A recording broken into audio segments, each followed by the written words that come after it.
Punjabi radio USA ਸੁਣ ਰਹੇ ਦੇਖ ਰਹੇ ਸਾਰੇ ਹੀ ਮਾਣਯੋਗ ਅਤੇ ਸਤਿਕਾਰਤ ਸਰੋਤੇ ਅਤੇ ਦਰਸ਼ਕਾਂ ਨੂੰ ਨਿੱਘੀ ਜੀ ਆਇਆਂ ਨੂੰ ਸਭ ਨੂੰ ਪਿਆਰ ਭਰੀ ਸਤਿ ਸ੍ਰੀ ਅਕਾਲ। ਸੋ ਤੇ ਪ੍ਰੋਗਰਾਮ ਅਪਡੇਟ ਅਮਰੀਕਾ ਲੈ ਕੇ ਹਾਜ਼ਰ ਹੋ ਚੁੱਕੇ ਹਾਂ। ਸੋਮਵਾਰ ਤੋਂ ਸ਼ੁੱਕਰਵਾਰ ਤੱਕ ਇਹ ਪ੍ਰੋਗਰਾਮ ਤੁਹਾਡੇ ਲਈ ਲੈ ਕੇ ਹਾਜ਼ਰ ਹੁੰਦੇ ਜਿਸ ਦੇ ਵਿੱਚ ਵਿਸ਼ਵ ਭਰ ਦੀਆਂ ਤੇ ਅਮਰੀਕਾ ਦੀਆਂ ਅਹਿਮ ਖਬਰਾਂ ਦੇ ਉੱਤੇ ਆਪਾਂ ਝਾਤ ਮਾਰਦੇ ਹਾਂ। ਮੇਰੇ ਨਾਲ ਸਹਿਯੋਗੀ ਹਰਜੋਤ ਸਿੰਘ ਖਾਲਸਾ ਜੀ ਜੁੜ ਚੁੱਕੇ ਨੇ ਇਸ ਪ੍ਰੋਗਰਾਮ ਦੇ ਵਿੱਚ। ਜੀ ਆਇਆਂ ਨੂੰ ਕਰਦੇ ਹਾਂ, ਸਵਾਗਤ ਹੈ। ਸਤਿ ਸ਼੍ਰੀ ਅਕਾਲ ਹਰਜੋਤ ਸਿੰਘ ਜੀ। ਸਤਿ ਸ਼੍ਰੀ ਅਕਾਲ, ਧੰਨਵਾਦ ਜੀ ਆਇਆਂ ਨੂੰ। ਪੰਜਾਬੀ ਰੇਡੀਓ USA ਦੇ ਜਿੰਨੇ ਵੀ ਸਰੋਤੇ ਸਾਡੇ ਸਾਰੇ ਹੀ AM ਸਟੇਸ਼ਨ, FM ਸਟੇਸ਼ਨ, ਘਰਾਂ ਦੇ ਵਿੱਚ ਰੇਡੀਓ ਸੈਟਸ ਦੇ ਰਾਹੀਂ, ਟੈਲੀਫੋਨ ਦੇ ਰਾਹੀਂ, ਫੇਸਬੁੱਕ, YouTube ਤੇ ਲਾਈਵ ਦੇਖ ਰਹੇ ਹੋ, ਸੁਣ ਰਹੇ ਹੋ, ਸਾਰਿਆਂ ਨੂੰ ਜੀ ਆਇਆਂ ਨੂੰ ਤੇ ਬਹੁਤ ਹੀ ਪਿਆਰ ਤੇ ਸਤਿਕਾਰ ਭਰੀ ਸਤਿ ਸ਼੍ਰੀ ਅਕਾਲ। ਸਰੋਤਿਓ, ਅੱਜ ਜੁਲਾਈ ਦੀ 26 ਤਰੀਕ ਆ, ਦਿਨ ਮੰਗਲਵਾਰ ਆ ਤੇ ਤੁਹਾਡੇ ਲਈ ਸਵੇਰ ਦਾ ਅਪਡੇਟ ਅਮਰੀਕਾ ਪ੍ਰੋਗਰਾਮ ਲੈ ਕੇ ਹਾਜ਼ਰ ਹੋਏ ਹਾਂ। ਪ੍ਰੋਗਰਾਮ ਸ਼ੁਰੂ ਕਰਨ ਤੋਂ ਪਹਿਲਾਂ ਸਾਡੇ ਅੱਜ ਦੇ ਸਪਾਂਸਰਸ ਉਹਨਾਂ ਦਾ ਧੰਨਵਾਦ ਕਰਦੇ ਜਾਈਏ। ਖਾਲਸਾ ਇੰਸ਼ੋਰੈਂਸ ਏਜੰਸੀ ਜੋ ਕਿ 1992 ਤੋਂ ਇੰਸ਼ੋਰੈਂਸ ਦੀ ਦੁਨੀਆ ਦੇ ਵਿੱਚ ਹਰ ਤਰ੍ਹਾਂ ਦੀ ਇੰਸ਼ੋਰੈਂਸ ਦੀਆਂ ਸੇਵਾਵਾਂ ਪੂਰੇ ਅਮਰੀਕਾ ਭਰ ਦੇ ਵਿੱਚ ਦਿੰਦੇ ਆ ਰਹੇ ਹਨ। ਹੋਰ ਜਾਣਕਾਰੀ ਲਈ ਇਹਨਾਂ ਦੇ ਨਾਲ ਸੰਪਰਕ ਕਰੋ 408 272 2500। ਟੇਕਿਆਣਾ ਇਮੀਗ੍ਰੇਸ਼ਨ ਲਾ ਫਰਮ, ਇਮੀਗ੍ਰੇਸ਼ਨ ਦਾ ਹੋਵੇ ਕਿਸੇ ਵੀ ਤਰੀਕੇ ਦਾ ਕੰਮ, ਕਾਲ ਅਟਰਨੀ ਜੇ ਟੇਕਿਆਣਾ 415 909 0503।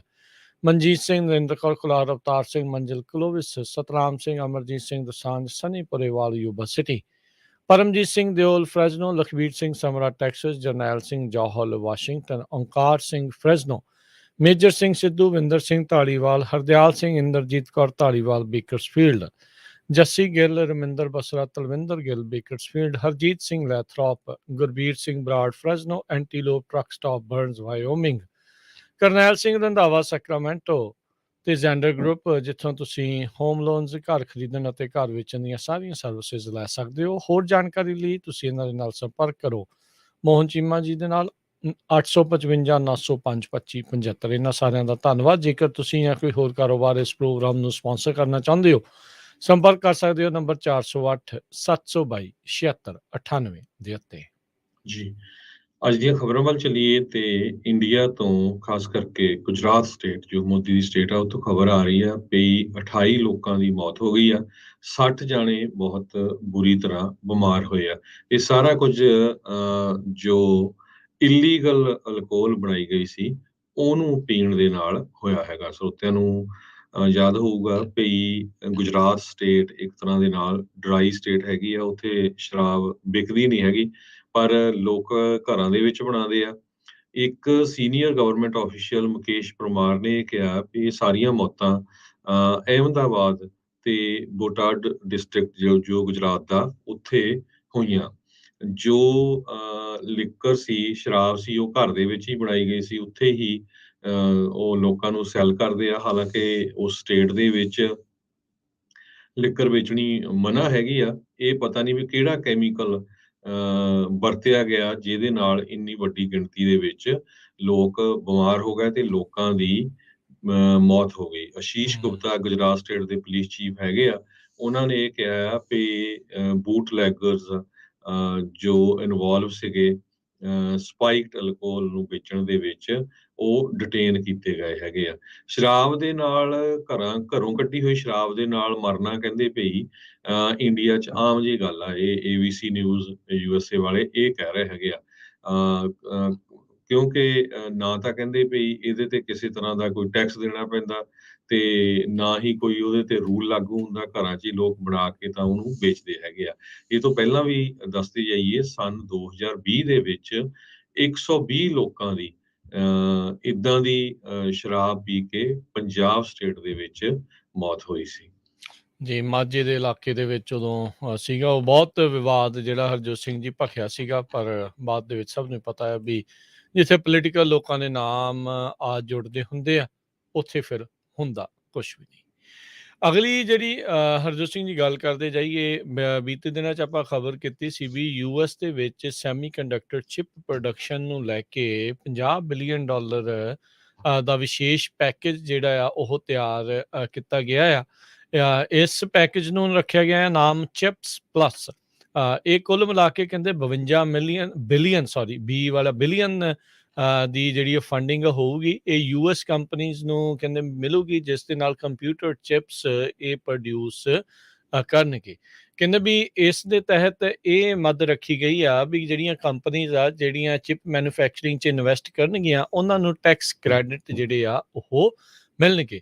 ਇਸ ਦੇ ਨਾਲ ਜਿਹੜੇ ਰਾਸ਼ਟਰਪਤੀ ਬਾਈਡਨ ਤੇ ਹੋਰ ਅਮਰੀਕੀ ਜਿਹੜੇ ਇਸ ਚੀਜ਼ ਨੂੰ ਦੇਖਦੇ ਆ ਵੀ ਚਾਈਨਾ ਦਾ ਦਬਦਬਾ ਜਿਹੜੀ ਚਿਪ ਇੰਡਸਟਰੀ ਦੇ ਉੱਤੇ ਬਹੁਤ ਜ਼ਿਆਦਾ ਇਸ ਟਾਈਮ ਬਣ ਚੁੱਕਾ ਆ, ਵੀ ਉਸ ਦਾ ਦਾਬਾ ਜਿਹੜਾ ਆ ਉਹ ਘਟਾਇਆ ਜਾਵੇ। ਤੇ ਨਾਲ ਦੇ ਨਾਲ ਕਹਿੰਦੇ ਵੀ ਇਸ ਫੰਡਿੰਗ ਦੇ ਨਾਲ ਯੂਐਸ ਟੈਕਨੋਲੋਜੀ ਦੀ ਇਨੋਵੇਸ਼ਨ ਵੀ ਹੋਰ ਨਵੀਆਂ ਚੀਜ਼ਾਂ ਤੇ ਉਸ ਨੂੰ ਅੱਗੇ ਵਧਾਉਣ ਦੇ ਲਈ ਬਣਾਉਣ ਦੇ ਲਈ ਇਹ ਫੰਡਿੰਗ ਜਿਹੜੀ ਆ ਉਹ ਵਰਤੀ ਜਾਊਗੀ। ਕਹਿੰਦੇ ਵੀ ਜੋ ਸੈਨੇਟ ਦੇ ਵਿੱਚ ਜੇ ਪਾਸ ਹੋ ਜਾਂਦਾ, ਕਹਿੰਦੇ ਵੀ ਜਿਸ ਦੇ ਕਾਫੀ ਅਸਾਰ ਆ ਕਿਉਂਕਿ ਆਲਰੇਡੀ 60 ਤੋਂ ਵੱਧ ਵੋਟਾਂ ਇਸ ਦੇ ਹੱਕ ਦੇ ਵਿੱਚ ਸੀਗੀਆਂ। 34 ਦੇ ਮੁਕਾਬਲੇ 64 ਵੋਟਾਂ ਦੇ ਨਾਲ ਬਾਈ ਪਾਰਟੀਜ਼ਨ ਸਪੋਰਟ ਦੇ ਨਾਲ ਇਹ ਜਿਹੜਾ ਚਿਪਸ ਪਲੱਸ ਉਹ ਆਲਰੇਡੀ ਪਾਸ ਕਹਿੰਦੇ ਆ ਵੀ ਹੋਇਆ। ਸੈਨੇਟ ਮੈਜੋਰਟੀ ਲੀਡਰ ਚੱਕ ਸ਼ੂਮਰ ਉਹਨਾਂ ਨੇ ਇਹ ਕਿਹਾ ਆ ਵੀ ਲਾ ਮੇਕਰਸ ਉਹ ਉਮੀਦ ਕਰਦੇ ਆ ਵੀ ਜਿਹੜੇ ਲਾ ਮੇਕਰਸ ਆ ਉਹ ਟਰੈਕ ਦੇ ਉੱਤੇ ਰਹਿਣ, ਲੀਹ ਦੇ ਉੱਤੇ ਰਹਿਣ ਤੇ ਇਸ ਲੈਜਿਸਲੇਸ਼ਨ ਨੂੰ ਜਲਦ ਤੋਂ ਜਲਦ ਜਿਹੜਾ ਆ ਉਹ ਪਾਸ ਕਰ ਦੇਣ। ਸੋ ਇਹ ਜਿਹੜੀ ਕਲੋਟਰ ਵੋਟ ਹੁੰਦੀ ਆ ਇੱਕ ਉਸ ਦੇ ਨਾਲ ਜਿਹੜਾ ਲੈਜਿਸਲੇਟਿਵ ਫਿਲਾਬਸਟਰ ਆ ਉਹ ਟੁੱਟ ਜਾਂਦਾ ਆ। ਉੱਦਾਂ ਇਸ ਨੂੰ ਪੋਸਟਪੋਨ ਕੀਤਾ ਗਿਆ ਸੀ ਕਿਉਂਕਿ ਈਸਟ ਕੋਸਟ ਵਾਲੇ ਪਾਸੇ ਵੈਦਰ ਦੇ ਵਿੱਚ ਬਹੁਤ ਸਾਰੇ ਜਿਹੜੇ ਥੰਡਰਸਟਾਰਮਸ ਸਵੀਅਰ ਥੰਡਰਸਟਾਰਮਸ ਆਏ ਸੀ ਤੇ ਕਈ ਸੈਨੇਟਰਸ ਦੇ ਜਿਹੜੇ ਟਰੈਵਲ ਪਲਾਨਸ ਉਹਦੇ ਨਾਲ ਉਥਲ-ਪੁਥਲ ਜਿਹੜੇ ਉਹ ਹੋ ਗਏ ਸੀਗੇ। ਪ੍ਰੈਜ਼ੀਡੈਂਟ ਬਾਈਡਨ ਜਿਹੜੇ ਆ ਉਹਨਾਂ ਨੇ ਇੱਕ ਮੀਟਿੰਗ ਦੇ ਵਿੱਚ ਵਾਈਟ ਹਾਊਸ ਤੋਂ ਇਹ ਕਿਹਾ ਆ ਵੀ ਕਾਂਗਰਸ ਨੂੰ ਇਸ ਬਿੱਲ ਨੂੰ ਜਲਦ ਤੋਂ ਜਲਦ ਜਿਹੜਾ ਉਹ ਪਾਸ ਕਰ ਦੇਣਾ ਚਾਹੀਦਾ ਆ। ਕੁਛ ਮਹੀਨੇ ਪਹਿਲਾਂ ਪ੍ਰੈਜ਼ੀਡੈਂਟ ਬਾਈਡਨ ਨੇ ਇਦਾਂ ਦੀ ਹੀ ਗੱਲ ਆਖੀ ਸੀ ਵੀ ਅਸੀਂ ਅਮਰੀਕਾ ਦੇ ਵਿੱਚ ਚਿਪ ਪ੍ਰੋਡਕਸ਼ਨ ਨੂੰ ਹੋਰ ਵਧਾਵਾ ਦੇਣਾ ਚਾਹੁੰਦੇ ਆ। ਉਦੋਂ ਉਹਨਾਂ ਨੇ ਇੰਟਲ ਦਾ ਜਿਹੜਾ ਉਹ ਨਾਮ ਲਿਆ ਸੀਗਾ ਵੀ ਅਸੀਂ ਤੁਹਾਡੇ ਵੱਲ ਦੇਖ ਰਹੇ ਹਾਂ ਵੀ ਇਸ ਦੇ ਵਿੱਚ ਤੁਸੀਂ ਅੱਗੇ ਵਧੋ ਕਿਉਂਕਿ ਇੰਟਲ ਇੱਕ ਅਮਰੀਕਨ ਕੰਪਨੀ ਹੈਗੀ ਆ। ਸੋ ਇਹ ਫੰਡਿੰਗ ਆਉਣ ਦੇ ਨਾਲ ਵੱਡੀਆਂ ਕੰਪਨੀਆਂ ਨੂੰ ਜਿਹੜੇ ਟੈਕਸ ਕ੍ਰੈਡਿਟ ਮਿਲਣ ਦੇ ਨਾਲ ਇਸ ਪਾਸੇ ਵੱਲ ਨੂੰ ਕੰਮ ਵੱਧ ਸਕਦਾ ਆ। ਕਿੰਨੀਆਂ ਜੌਬਸ ਇਸ ਦੇ ਨਾਲ ਹੋਰ ਕ੍ਰੀਏਟ ਹੁੰਦੀਆਂ ਤੇ ਚਾਈਨਾ ਨੂੰ ਕੀ ਟੱਕਰ ਦੇਣ ਦੇ ਕਾਬਲ ਹੋ ਸਕੂਗਾ, ਇਹ ਇੱਕ ਵੱਡੀ ਗੱਲ ਆ। ਪਰ ਬਹੁਤ ਸਾਰੇ ਏਜੰਡੇ ਦੇ ਵਿੱਚੋਂ ਰਾਸ਼ਟਰਪਤੀ ਬਾਈਡਨ ਦਾ ਇੱਕ ਇਹ ਛੋਟਾ ਜਿਹਾ ਏਜੰਡਾ ਜਿਹੜਾ ਕਹਿ ਸਕਦੇ ਹਾਂ ਵੀ ਉਹ ਅੱਗੇ ਨੂੰ ਹੁਣ ਤੁਰਿਆ ਆ। ਅਗਲੀ ਖਬਰ ਆਪਣੀ ਕੈਲੀਫੋਰਨੀਆ ਸਟੇਟ ਤੋਂ ਆ ਰਹੀ ਹੈ, ਜਿੱਥੇ ਕਿ ਮੈਰੀਪੋਸਾ ਏਰੀਏ ਦੇ ਵਿੱਚ ਓਕ ਫਾਇਰ ਬਹੁਤ ਵੱਡੀ ਅੱਗ ਇਸ ਟਾਈਮ ਲੱਗੀ ਹੋਈ ਆ, ਜਿਹਦੇ ਨਾਲ ਹੁਣ ਤੱਕ 55 ਦੇ ਕਰੀਬ ਸਟਰਕਚਰਸ ਸੜ ਕੇ ਸੁਆਹ ਹੋ ਚੁੱਕੀਆਂ ਹੈਗੀਆਂ। ਕਹਿੰਦੇ ਭਈ ਹਜ਼ਾਰਾਂ ਦੀ ਗਿਣਤੀ 'ਚ ਫਾਇਰ ਕਰਿਊ ਲੱਗੇ ਹੋਏ ਆ ਇਸ ਅੱਗ ਨੂੰ ਬੁਝਾਉਣ ਦੇ ਵਿੱਚ, ਤੇ ਹੁਣ ਤੱਕ ਸਿਰਫ 17% ਕੰਟੇਨ ਹੋਈ ਹੈਗੀ ਆ। 17,241 ਏਕੜ ਸੜ ਕੇ ਸੁਆਹ ਹੋ ਚੁੱਕੇ ਆ। 5 ਦਿਨ ਇਸ ਅੱਗ ਨੂੰ ਲੱਗੀ ਹੋਈ ਨੂੰ ਹੋ ਗਏ ਹੈਗੇ ਆ। ਕੌਜ਼ ਇਹਦਾ ਹਜੇ ਤੱਕ ਪਤਾ ਨਹੀਂ ਚੱਲਿਆ ਵੀ ਕਿਸ ਤਰ੍ਹਾਂ ਇਹ ਅੱਗ ਲੱਗੀ ਹੈਗੀ ਆ। ਅੱਜ ਸਵੇਰ ਤੱਕ ਓਕ ਫਾਇਰ ਨੇ, ਜਿਸ ਤਰ੍ਹਾਂ ਮੈਂ ਦੱਸਿਆ ਹੀ ਆ ਵੀ 16% ਕੰਟੇਨਡ ਆ, 17%, 17,241 ਏਕੜ ਸੜ ਕੇ ਸੁਆਹ ਹੋ ਗਏ। 55 ਬਿਲਡਿੰਗਸ ਸੜ ਗਈਆਂ ਹੈਗੀਆਂ। ਲੱਕਲੀ ਕਿਸੇ ਦੇ ਕੋਈ ਜਾਨੀ ਨੁਕਸਾਨ ਨਹੀਂ ਹੋਇਆ। 3000 ਦੇ ਕਰੀਬ ਫਾਇਰ ਪਰਸਨਲ ਇਸ ਅੱਗ ਨੂੰ ਬੁਝਾਉਣ 'ਚ ਲੱਗੇ ਹੋਏ ਆ। 302 ਫਾਇਰ ਇੰਜਣ ਤੇ ਇਸੇ ਤਰ੍ਹਾਂ ਹੋਰ ਕਾਫੀ ਵੱਡੀ ਗਿਣਤੀ ਦੇ ਵਿੱਚ ਫਾਇਰ ਕਰੂ ਲੱਗੇ ਹੋਏ ਹੈਗੇ ਆ। ਬਿਲਕੁਲ, ਇਹ ਜਿਹੜੀ ਓਕ ਫਾਇਰ ਆ ਜਿਹੜੀ ਯੋਸੇਮਿਟੀ ਨੈਸ਼ਨਲ ਪਾਰਕ ਦੇ ਨਜ਼ਦੀਕ ਜਲ ਰਹੀ ਆ, ਸੜ ਰਹੀ ਆ, ਉਹਦਾ ਏਰੀਆ ਰਕਬਾ ਜਿਹੜਾ ਲਗਾਤਾਰ ਵੱਧਦਾ ਜਾ ਰਿਹਾ। 55 ਜਿਹੜੇ ਸਟਰਕਚਰਸ ਆ ਉਸ ਨੂੰ ਇਸ ਅੱਗ ਨੇ ਆਲਰੇਡੀ ਨਸ਼ਟ ਜਿਹੜਾ ਉਹ ਕਰ ਦਿੱਤਾ। ਹੁਣ ਤੱਕ 16% ਕੰਟੇਨਮੈਂਟ ਇਸ ਦੇ ਬਾਰੇ ਦੱਸੀ ਗਈ ਆ। 17,000 ਏਕੜ ਤੋਂ ਉੱਤੇ ਜਿਹੜੀ ਹਰਜੋਤ ਸਿੰਘ ਜੀ ਇਹ ਫੈਲ ਚੁੱਕੀ ਹੈਗੀ ਆ। ਸੋ ਉੱਤੋਂ ਜਿਹੜੀਆਂ ਕਈ ਹੈਲੀਕਾਪਟਰ ਦੇ ਜ਼ਰੀਏ ਤੇ ਹੋਰ ਜਿਹੜੀਆਂ ਤਸਵੀਰਾਂ ਆਈਆਂ, ਬੜੀਆਂ ਭਿਆਨਕ ਮੰਜ਼ਰ ਜਿਹੜੇ ਆ ਉਹ ਨਜ਼ਰ ਆਉਂਦੇ ਆ। ਸੋ ਜਿੱਦਾਂ ਹਰਜੋਤ ਸਿੰਘ ਨੇ ਦੱਸਿਆ 3000 ਤੋਂ ਵੱਧ ਅੱਗ ਬੁਝਾਉਣ ਵਾਲੇ ਲੋਕ, ਫਾਇਰ ਪਰਸਨਲ ਜਿਨ੍ਹਾਂ ਨੂੰ ਆਖਦੇ ਆ ਵੀ ਉਹ ਲੱਗੇ ਹੋਏ ਆ, ਜਿਨ੍ਹਾਂ 'ਚ 302 ਫਾਇਰ ਇੰਜਨਸ, 82 ਬੁਲਡੋਜ਼ਰ ਤੇ 24 ਹੈਲੀਕਾਪਟਰ ਓਕ ਫਾਇਰ ਅੱਗ ਨੂੰ ਕਾਬੂ ਕਰਨ ਦੇ ਵਿੱਚ ਲੱਗੇ ਹੋਏ ਆ। ਕੈਲ ਫਾਇਰ ਨੇ ਕਿਹਾ ਹੁਣ ਤੱਕ 3 ਲੱਖ ਗੈਲਨ ਪਾਣੀ ਜਿਹੜਾ ਇਸ ਅੱਗ ਦੇ ਉੱਤੇ ਸਿੱਟਿਆ ਗਿਆ, ਜਿਸ ਦੇ ਨਾਲ ਇਸ ਦੇ ਉੱਤੇ ਕਾਬੂ ਪਾਉਣ ਦੇ ਵਿੱਚ ਕੋਸ਼ਿਸ਼ ਜਿਹੜੀ ਉਹ ਮਦਦ ਮਿਲੀ ਆ।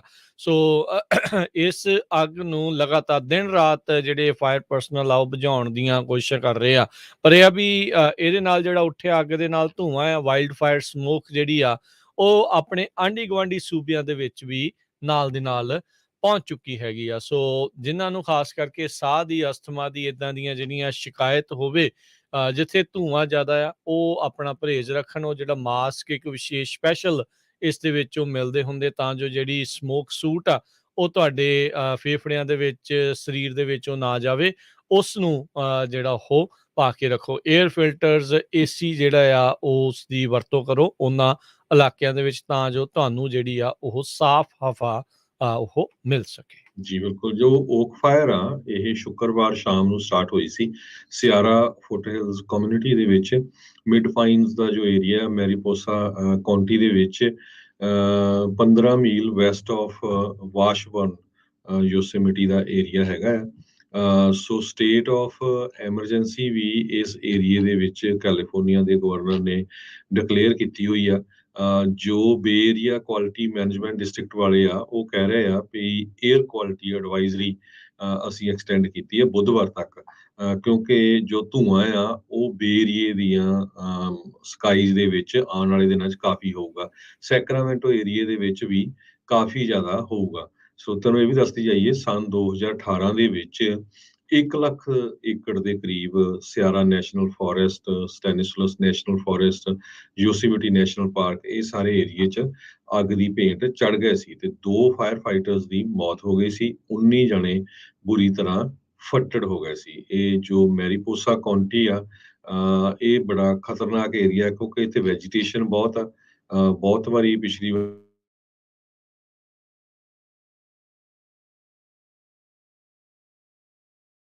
ਲੱਗੇ ਹੋਏ ਆ। ਜੀ ਬਿਲਕੁਲ, ਅਜੇ ਵੀ ਕਹਿੰਦੇ 1400 ਸਟਰਕਚਰਸ ਜਿਨ੍ਹਾਂ 'ਚ ਘਰ ਵੀ ਹੋ ਸਕਦੇ ਆ, ਬਿਜ਼ਨਸ ਵੀ ਹੋ ਸਕਦੇ ਆ, ਜਿਹੜਾ ਵੀ ਉਹ ਸ਼ੈਡਸ ਵਗੈਰਾ ਕੁਛ ਵੀ ਹੋ ਸਕਦੀਆਂ, ਉਹਨਾਂ ਨੂੰ ਅਜੇ ਵੀ ਖਤਰਾ ਹੈਗਾ ਆ। ਇਸ ਮਹੀਨੇ ਦੇ ਵਿੱਚ ਹੀ ਹਰਜੋਤ ਸਿੰਘ ਜੀ 23 ਜਿਹੜੀਆਂ ਵਾਈਲਡ ਫਾਇਰਸ ਕੈਲੀਫੋਰਨੀਆ ਦੇ ਵਿੱਚ ਆਲਰੇਡੀ ਲੱਗ ਚੁੱਕੀਆਂ ਆ। ਸਿਰਫ ਉਹਨਾਂ 'ਚੋਂ 3 ਹੀ ਅਜਿਹੀਆਂ ਜਿਹੜੀਆਂ 500 ਏਕੜ ਤੋਂ ਪਾਰ ਜਿਹੜੀਆਂ ਗਈਆਂ, ਬਾਕੀਆਂ ਦੇ ਉੱਤੇ ਇਹਨਾਂ ਨੇ ਜਲਦ ਹੀ ਜਿਹੜਾ ਉਹ ਕਾਬੂ ਪਾ ਲਿਆ ਆ। ਯਾਦ ਹੋਣਾ ਹਰਜੋਤ ਸਿੰਘ ਜੀ, ਪਿਛਲੇ ਸਾਲ ਦੀ ਜਿਹੜੀ ਡਿਕਸੀ ਫਾਇਰ ਆ ਉਸ ਦੇ ਕਰਕੇ 9,60,000 ਏਕੜ 960,000 ਉਹ ਤੋਂ ਪਿਛਲੇ ਸਾਲ ਉਹ ਕੰਪਲੈਕਸ ਫਾਇਰ ਲੱਗੀ ਸੀਗੀ। 2 ਅੱਗਾਂ 2 ਪਾਸਿਓਂ ਤੁਰੀਆਂ ਆਪਸ 'ਚ ਆ ਕੇ ਜਿਨ੍ਹਾਂ ਦਾ ਮੇਲ ਹੋਇਆ ਤੇ ਉਹਨਾਂ ਨੇ 1 ਮਿਲੀਅਨ ਏਕੜ ਤੋਂ ਵੱਧ ਸਾੜ ਦਿੱਤੇ ਸੀਗੇ। ਸੋ ਪਿਛਲੇ ਕੁਝ ਸਾਲਾਂ 'ਚ ਦੇਖੀਏ ਤਾਂ ਮਿਲੀਅਨਸ ਆਫ ਏਕੜ ਕੈਲੀਫੋਰਨੀਆ ਦੇ ਜਿਹੜੇ ਜੰਗਲ ਆ ਉਹ ਸੜ ਕੇ ਸਵਾਹ ਹੋਏ ਆ, ਤਬਾਹ ਹੋਏ ਆ। ਉਹ ਵਾਈਲਡ ਫਾਇਰਸ ਜਿਹੜੀਆਂ ਆ ਪਹਿਲਿਆਂ ਸਮਿਆਂ ਦੇ ਵਿੱਚ ਵੀ ਲੱਗਦੀਆਂ ਹੁੰਦੀਆਂ ਸੀਗੀਆਂ, ਇੱਕ ਫੋਰੈਸਟ ਦੇ ਲਈ ਇੱਕ ਨਵੇਂ ਜੀਵਨ ਵਜੋਂ ਵੀ ਦੇਖੀਆਂ ਜਾਂਦੀਆਂ ਆ। ਪਰ ਹੁਣ ਇਹ ਬੇਕਾਬੂ ਬਹੁਤ ਜ਼ਿਆਦਾ ਜਿਹੜੀਆਂ ਉਹ ਹੋਣ ਲੱਗ ਪਈਆਂ। ਇਹ ਇੱਕ ਵੱਡੀ ਜਿਹੜੀ ਸਮੱਸਿਆ ਆ ਉਹ ਆ ਰਹੀ ਹੈਗੀ ਆ। ਜੁਲਾਈ ਤੋਂ ਲੈ ਕੇ ਅਕਤੂਬਰ ਤੱਕ ਕੈਲੀਫੋਰਨੀਆ ਦੇ ਵਿੱਚ ਸਭ ਤੋਂ ਹਾਈਐਸਟ ਅਲਰਟ ਦੇ ਉੱਤੇ ਹਾਈ ਡੇਂਜਰ ਇਲਾਕਾ ਜਿਹੜਾ ਆ ਉਹ ਮੰਨਿਆ ਜਾਂਦਾ ਹੈ, ਸਮਾਂ ਮੰਨਿਆ ਜਾਂਦਾ ਆ, ਜਿਸ ਨੂੰ ਫਾਇਰ ਸੀਜ਼ਨ ਵੀ ਆਖ ਦਿੱਤਾ ਜਾਂਦਾ ਹੈ। ਸੋ ਇਹ ਜਿਹੜੇ 4-5 ਮਹੀਨੇ ਆ, ਉਦੋਂ ਜਿਹੜੀਆਂ ਅੱਗਾਂ ਲੱਗਦੀਆਂ ਆ, ਖੁਸ਼ਕ ਵੈਦਰ ਦੇ ਨਾਲ, ਵੈਜੀਟੇਸ਼ਨ ਸੁੱਕੀ ਹੋਣ ਦੇ ਨਾਲ ਉਹਨਾਂ ਦੇ ਉੱਤੇ ਕਾਬੂ ਪਾਉਣਾ ਕਾਫੀ ਮੁਸ਼ਕਲ ਜਿਹੜਾ ਬਾਅਦ ਦੇ ਵਿੱਚ ਬਣ ਜਾਂਦਾ ਆ। ਪਰ ਹਰ ਸਾਲ ਨਿੱਤ ਆਏ ਦਿਨ ਜਿਹੜੇ ਫਾਇਰ ਫਾਈਟਰਸ ਆ ਉਹ ਲੱਗੇ ਰਹਿੰਦੇ ਆ। ਸੋ ਅਸੀਂ ਇਹਨਾਂ ਦਾ ਬਹੁਤ ਬਹੁਤ ਧੰਨਵਾਦ ਕਰਦੇ ਹਾਂ ਤੇ ਆਪਾਂ ਪਹਿਲਾਂ ਵੀ ਕਿੰਨੀ ਵਾਰੀ ਦੱਸਦੇ ਰਹੇ ਹਾਂ, ਜਦੋਂ ਵੀ ਤੁਹਾਨੂੰ ਮੌਕਾ ਮਿਲਦਾ ਆ ਫਾਇਰ ਫਾਈਟਰਸ ਦਾ, ਇਹਨਾਂ ਦਾ ਥੈਂਕ ਯੂ ਕਰਨ ਦੇ ਲਈ ਜਿਹੜਾ ਉਹ ਜ਼ਰੂਰ ਤੁਸੀਂ ਜਾਇਆ ਕਰੋ। ਚਾਹੇ ਕੁਛ ਡੋਨਟ ਲੈ ਗਏ, ਚਾਹੇ ਚਾਹ ਪਾਣੀ ਜਿਹੜਾ ਉਹ ਲੈ ਗਏ, ਕੁਛ ਵੀ ਲੈ ਕੇ ਉਹਨਾਂ ਦੀ ਇਸ ਸਰਵਿਸ ਦੇ ਲਈ ਜਿਹੜਾ ਥੈਂਕ ਯੂ ਕਰਨਾ ਜਿਹੜਾ ਉਹ ਆਪਾਂ ਨੂੰ ਜ਼ਰੂਰ ਬਣਦਾ ਆ, ਤਾਂ ਜੋ ਉਹਨਾਂ ਨੂੰ ਵੀ ਲੱਗੇ ਵੀ ਸਾਰੇ ਜਾਣੇ ਐਪਰੀਸ਼ੀਏਟ ਕਰਦੇ ਆ, ਹੌਸਲਾ ਵਧਾਉਂਦੇ ਆ, ਧੰਨਵਾਦ ਕਰਦੇ ਆ ਵੀ ਤੁਸੀਂ ਸਾਡੀਆਂ ਕਮਿਊਨਿਟੀਜ਼ ਨੂੰ, ਸਾਡੇ ਭਾਈਚਾਰੇ ਨੂੰ, ਸਾਡੇ ਪ੍ਰੋਪਰਟੀਜ਼ ਨੂੰ ਜਿਹੜਾ ਉਹ ਸੇਫ ਰੱਖਣ ਦੇ ਲਈ ਅਣਥੱਕ ਮਿਹਨਤ ਜਿਹੜੀ ਉਹ ਕਰਦੇ ਰਹਿੰਦੇ ਆ। ਜੀ, ਪਿਛਲੇ ਸਮੇਂ 'ਚ ਵੀ ਆਪਣੇ ਪੰਜਾਬੀਆਂ ਨੇ ਬਹੁਤ ਜਗ੍ਹਾ ਦੇ ਉੱਤੇ ਫਾਇਰ ਫਾਈਟਰਸ ਦੇ ਜੋ ਸਟੇਸ਼ਨ ਆ ਉੱਥੇ ਇੱਦਾਂ ਦੀ ਸੇਵਾ ਕੀਤੀ ਆ। ਸੋ ਇਹ ਨਹੀਂ ਹੈ ਵੀ ਉਹਨਾਂ ਦੀ ਐਪਰੀਸ਼ੀਏਸ਼ਨ ਨਹੀਂ ਹੁੰਦੀ। ਇੱਕ ਤਾਂ ਇਹ ਆ ਵੀ ਉਹ ਤੁਹਾਡੇ ਏਰੀਏ 'ਚ ਆ, ਹਰ ਬਲਾਕ 2-3 ਬਲਾਕ ਦੇ ਵਿੱਚ ਇੱਕ ਫਾਇਰ ਸਟੇਸ਼ਨ ਹੁੰਦਾ ਆ ਤੇ ਇਹ ਵੀ ਸਰੋਤਿਆਂ ਨੂੰ ਦੱਸਦੀ ਜਾਈਏ ਵੀ ਹਰ ਸ਼ਹਿਰ ਦੇ ਵਿੱਚ ਫਾਇਰ ਫਾਈਟਰਾਂ ਦੀ ਗਿਣਤੀ ਇੰਨੀ ਨਹੀਂ ਹੁੰਦੀ। ਜਦੋਂ ਵੀ ਕਿਤੇ ਇੱਦਾਂ ਦੀ ਭਿਆਨਕ ਅੱਗ ਲੱਗਦੀ ਆ ਤੇ ਹੋਰ ਸ਼ਹਿਰਾਂ ਤੋਂ ਫਾਇਰ ਫਾਈਟਰਸ ਉੱਥੇ ਆਉਂਦੇ ਆ। ਕੱਲ੍ਹ ਵੀ ਰਾਤੀ ਮੈਨੂੰ ਆਪਣੇ ਟਰੱਕ ਡਰਾਈਵਰ ਇੱਕ ਆਪਣੇ ਭਰਾ ਨੇ ਦੱਸਿਆ ਵੀ ਮੈਂ ਲਾਸ ਐਂਜਲਸ ਤੋਂ ਆ ਰਿਹਾ ਸੀ ਤੇ ਪੂਰੀ ਦੀ ਪੂਰੀ ਕਹਿੰਦਾ ਵੀ 99 ਦੇ ਉੱਤੇ ਭਰੀ ਪਈ ਸੀ ਜੋ ਫਾਇਰ ਬ੍ਰਿਗੇਡ ਤੇ ਫਾਇਰ ਦੇ ਟਰੱਕ ਹੁੰਦੇ ਆ, ਉਹ ਕਿਸੇ ਲਾਸ ਐਂਜਲਸ ਏਰੀਏ ਵੱਲੋਂ ਯੋਸੇਮਿਟੀ ਏਰੀਏ 'ਚ ਜੋ ਅੱਗ ਲੱਗੀ ਉਸ ਨੂੰ ਬੁਝਾਉਣ ਆ ਰਹੇ ਸੀ। ਸੋ ਜਦੋਂ ਇਹ ਵੀ ਤੁਹਾਨੂੰ ਪਤਾ ਹੈ ਵੀ ਲਗਾਤਾਰ 30-30, 40-40 ਘੰਟੇ ਉਹ ਕੰਮ ਕਰਦੇ ਹੈਗੇ ਆ। ਫਾਇਰ ਫਾਈਟਰਸ ਏਦਾਂ ਨਹੀਂ ਵੀ 8 ਘੰਟੇ ਦੀ ਜੌਬ ਹੈ ਤਾਂ ਵੀ ਘਰ ਬੈਠ ਜਾਓ ਜਾਂ ਰੈਸਟ ਕਰ ਲਓ। ਸੋ ਜ਼ਰੂਰ ਐਪਰੀਸ਼ੀਏਸ਼ਨ ਕਰਨੀ ਚਾਹੀਦੀ ਆ ਆਪਣੀ, ਈਵਨ ਦੋ ਉਹ ਜੌਬ ਕਰਦੇ ਆ, ਪਰ ਜਾਨ ਦੀ ਬਾਜੀ ਲਾ ਕੇ ਜੌਬ ਕਰਦੇ ਹੈਗੇ ਆ। ਸੋ ਜਿੰਨੇ ਵੀ ਸਾਡੇ ਸਰੋਤੇ ਸੁਣਦੇ ਆ, ਕਿਸੇ ਵੀ ਸ਼ਹਿਰ 'ਚ ਰਹਿੰਦੇ ਆ, ਆਪਣੇ ਏਰੀਏ ਦੇ ਵਿੱਚ ਜ਼ਰੂਰ local fire fighters the thank you ਕਰਿਓ। ਜਿਸ ਤਰ੍ਹਾਂ ਰਾਜਕਰਮਵੀਰ ਸਿੰਘ ਹੋਣੀ ਦੱਸਿਆ ਹੀ ਆ, ਡੋਨਟਸ ਲਿਜਾ ਕੇ ਕੋਈ ਟਾਕੋ ਜਾਂ ਕੁਛ ਵੀ ਕਈ ਪਿਛਲੇ ਦਿਨਾਂ 'ਚ ਪੀਜ਼ੇ ਤੁਸੀਂ ਵੀ ਲੈ ਕੇ ਗਏ ਸੀਗੇ। ਜਾਂ ਫੇਸਬੁੱਕ ਦੇ ਉੱਤੇ ਪੰਜਾਬੀ ਰੇਡੀਓ ਯੂਐਸਏ ਦੇਖਿਆ ਹੋਣਾ ਵੀ ਫ੍ਰਿਜ਼ਨੋ ਏਰੀਏ 'ਚ ਆਪਾਂ ਕਵਰੇਜ ਵੀ ਕੀਤੀ ਸੀ। ਪੀਜ਼ੇ ਵਗੈਰਾ ਲੈ ਕੇ ਗਏ ਸੀ। ਉਹਦੇ ਨਾਲ ਇਹ ਨਹੀਂ ਹੁੰਦਾ ਵੀ ਉਹ ਅਫੋਰਡ ਨਹੀਂ ਕਰ ਸਕਦੇ ਵੀ ਐਪਰੀਸ਼ੀਏਸ਼ਨ ਆ ਤੇ ਨਾਲੇ ਉਹਨਾਂ ਨੂੰ ਪਤਾ ਲੱਗਦਾ ਵੀ ਇਹ ਆਪਣੇ ਹੀ ਬੰਦੇ ਆ, ਆਪਣੀ ਕਮਿਊਨਿਟੀ 'ਚ ਇਹ ਰਹਿੰਦੇ ਹੈਗੇ ਆ। ਸੋ ਨੈਕਸਟ ਟਾਈਮ ਰੱਬ ਨਾ ਕਰੇ ਕੱਲ੍ਹ ਨੂੰ ਕਿਤੇ ਤੁਹਾਡੇ ਘਰ 'ਚ ਕੋਈ ਬਿਮਾਰ ਹੋ ਜਾਂਦਾ, ਸਭ ਤੋਂ ਪਹਿਲਾਂ ਫਾਇਰ ਫਾਈਟਰ ਹੀ ਆਉਂਦੇ ਆ। ਉਹਨਾਂ ਨੂੰ ਪਤਾ ਹੁੰਦਾ ਵੀ ਲੈ ਵੀ ਆਹ ਪੱਗਾਂ ਵਾਲੇ ਸਾਡੀ ਉਹਦਾ ਆਏ ਸੀ ਐਪਰੀਸ਼ੀਏਸ਼ਨ ਕਰਨ, ਇਹ ਗੁੱਡ ਕਮਿਊਨਿਟੀ ਹੈਗੀ ਆ। ਸੋ ਪਲੀਜ਼ ਜ਼ਰੂਰ ਜਿੱਥੇ ਵੀ ਹੈਗੇ ਆ ਕਰਿਆ ਕਰੋ, ਕੋਈ ਬਾਹਲਾ ਨਹੀਂ 2-4 ਪਰਿਵਾਰ ਰਲ ਕੇ ਬੇਸ਼ੱਕ ਨਹੀਂ ਕਰਤਾ, ਕੋਈ ਖਰਚਾ ਨਹੀਂ ਹੁੰਦਾ ਹੈਗਾ। ਸੋ ਤਦੇ ਹੀ ਆਪਾਂ ਲੱਗਣਾ ਵੀ ਸਾਰੇ ਅਮਰੀਕਨ ਹੈਗੇ ਆ, ਠੀਕ ਹੈ। ਜੀ, ਤੇ ਬਿਲਕੁਲ। ਅਗਲੀ ਖਬਰ ਵੱਲ ਚੱਲੀਏ, ਕੱਲ੍ਹ ਡੈਲਸ ਏਅਰਪੋਰਟ ਦੇ ਉੱਤੇ ਇੱਕ ਬੀਬੀ ਨੇ 37 ਸਾਲਾਂ ਦੀ ਜੋ ਬੀਬੀ ਆ, ਪੋਰਸ਼ੀਆ ਓਡੂਫਾਵਾ, ਉਸ ਨੇ ਗੋਲੀਆਂ ਚਲਾ ਦਿੱਤੀਆਂ, ਜਿਹਦੇ ਨਾਲ ਸਾਰਾ ਹੀ ਉਹਨਾਂ ਨੂੰ ਏਅਰਪੋਰਟ ਆ ਉਹ ਸ਼ਟ ਡਾਊਨ ਕਰਨਾ ਪਿਆ। ਸੋ ਟੈਕਸਸ ਦੀ ਪੁਲਿਸ ਨੇ ਆਇਡੈਂਟੀਫਾਈ ਕਰ ਲਈ ਆ ਇਹ ਬੀਬੀ ਜਿਸ ਨੇ ਗੋਲੀਆਂ ਚਲਾਈਆਂ। ਕਹਿੰਦੇ ਵੀ ਇਹ ਲੇਡੀਜ਼ ਵਾਲਾ ਰੈਸਟਰੂਮ ਆ, ਉਹ 'ਚ ਗਈ ਤੇ ਉਸ ਤੋਂ ਥੋੜ੍ਹੇ ਸਮੇਂ ਬਾਅਦ ਟਿਕਟ ਕਾਊਂਟਰ ਦੇ ਉੱਤੇ ਆਈ ਤੇ ਆਪਣੀਆਂ ਗੋਲੀਆਂ ਚਲਾਉਣੀਆਂ ਸ਼ੁਰੂ ਕਰ ਦਿੱਤੀਆਂ। ਲੱਕਲੀ ਕਿਸੇ ਦੇ ਕੋਈ ਨਹੀਂ ਲੱਗੀ ਤੇ ਕੋਈ ਜਾਨੀ ਨੁਕਸਾਨ ਨਹੀਂ ਹੋਇਆ ਹੈਗਾ। ਤੇ ਜਦੋਂ ਇਸ ਨੂੰ ਅਰੈਸਟ ਕਰ ਲਿਆ ਗਿਆ ਤੇ ਉਸ ਤੋਂ ਪੁੱਛਿਆ ਗਿਆ, ਕਹਿੰਦੀ ਵੀ ਮੇਰਾ ਘਰਵਾਲਾ ਜਿਹੜਾ ਆ ਉਸ ਨੂੰ ਕੰਮ ਤੋਂ ਛੁੱਟੀ ਦੇ ਦਿੱਤੀ ਗਈ ਹੈਗੀ, ਉਸ ਨੂੰ ਕੰਮ ਤੋਂ ਫਾਇਰ ਕਰ ਦਿੱਤਾ, ਇਸ ਕਰਕੇ ਉਹ ਅਪਸੈਟ ਸੀਗੀ। ਟਰੈਵਲ ਅਲਰਟ ਜਾਰੀ ਕੀਤਾ ਗਿਆ। ਡੈਲਸ ਜੋ ਏਅਰਪੋਰਟ ਦੀ ਅਥਾਰਟੀ ਆ, ਉਹਨਾਂ ਨੇ ਇਹ ਕਿਹਾ ਵੀ ਜਿੰਨੇ ਵੀ ਲੋਕ ਆ ਰਹੇ ਆ ਏਅਰਪੋਰਟ ਨੂੰ ਕੱਲ੍ਹ ਤੇ ਨਾ ਆਓ, ਕਿਉਂਕਿ ਫਲਾਈਟਸ ਸਾਰੀਆਂ ਉਹਨਾਂ ਨੇ ਡਿਲੇ ਕਰ ਦਿੱਤੀਆਂ ਸੀਗੀਆਂ। ਸੋ ਫਲਾਈਟ ਆਪਰੇਸ਼ਨ ਸਾਰਾ ਕੁਛ ਸਸਪੈਂਡ ਕਰ ਦਿੱਤਾ ਸੀਗਾ। ਸੋ ਇਸ ਬੀਬੀ ਨੂੰ ਹੁਣ ਇੱਕ ਅਟਾਰਨੀ ਰਿਪ੍ਰੈਜ਼ੈਂਟ ਕਰ ਰਿਹਾ ਤੇ ਉਹਦੇ ਉੱਤੇ ਰੋਬਰੀ ਦਾ ਕੇਸ ਪਾਇਆ ਗਿਆ, ਕਿਉਂਕਿ ਉਸਨੇ ਕਾਊਂਟਰ ਦੇ ਉੱਤੇ ਜਾ ਕੇ ਕਿਹਾ ਵੀ ਮੈਨੂੰ ਜੋ ਵੀ ਪੈਸੇ ਆ ਉਹ ਦੇ ਦਿਓ। ਹੁਣ ਇਹ ਨਹੀਂ ਪਤਾ ਵੀ ਜਿਹੜੇ ਏਅਰਪੋਰਟ ਦੇ ਉੱਤੇ ਕਾਊਂਟਰ ਹੁੰਦੇ ਆ, ਉਹਨਾਂ ਦੇ ਕੋਲ ਕੈਸ਼ ਤਾਂ ਕਿੱਥੇ ਪੈਸੇ ਹੁੰਦੇ ਹੋਣੇ ਆ, ਕਿਉਂਕਿ ਹੂੰ, ਸਾਰਿਆਂ ਦੀ ਟਿਕਟਾਂ ਤਾਂ ਪਹਿਲੇ ਲਈਆਂ ਹੁੰਦੀਆਂ ਹੈਗੀਆਂ। ਸਹੀ ਗੱਲ ਹੈ। ਉਸਨੇ ਇੱਕ ਲੈਟਰ ਦਿੱਤਾ ਟੈਲਰ ਨੂੰ ਵੀ ਮੈਨੂੰ ਜਿਹੜਾ ਮਨੀ ਦੇ ਦਿਓ। ਸੋ ਗਲਤ ਜਗ੍ਹਾ ਦੇ ਉੱਤੇ ਪਹੁੰਚ ਗਈ, ਗਲਤ ਟਾਈਮ ਦੇ ਉੱਤੇ। ਜੀ। ਕੀ ਪਤਾ ਨਸ਼ੇ 'ਚ ਹੋਵੇ, ਕੀ ਉਹਦੇ ਦਿਮਾਗ ਦੇ ਵਿੱਚ ਚੱਲ ਰਿਹਾ ਹੋਊਗਾ, ਕੀ ਕੁਛ ਜਿਹੜਾ ਇਹ ਦੇਖ ਰਹੇ ਆ।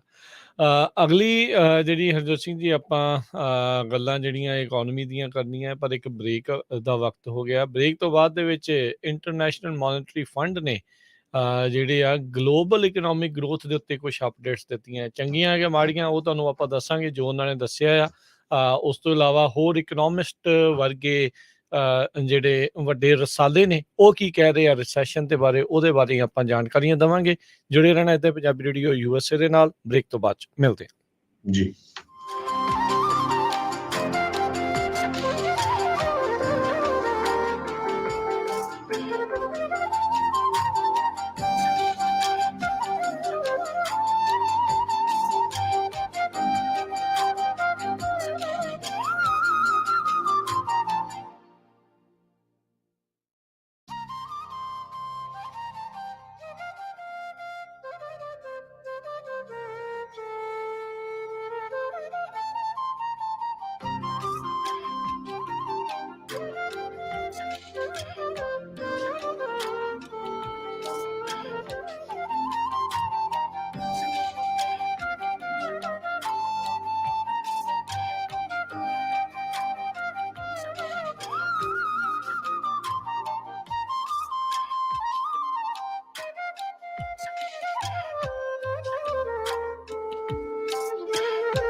ਪੰਜਾਬੀ ਰੇਡੀਓ USA ਸੁਣ ਰਹੇ, ਦੇਖ ਰਹੇ ਸਾਰੇ ਹੀ ਸਰੋਤਿਆਂ ਤੇ ਦਰਸ਼ਕਾਂ ਨੂੰ ਇੱਕ ਵਾਰੀ ਫੇਰ ਨਿੱਘੀ ਜੀ ਆਇਆਂ ਨੂੰ ਸਭ ਦਾ ਸਵਾਗਤ ਹੈ।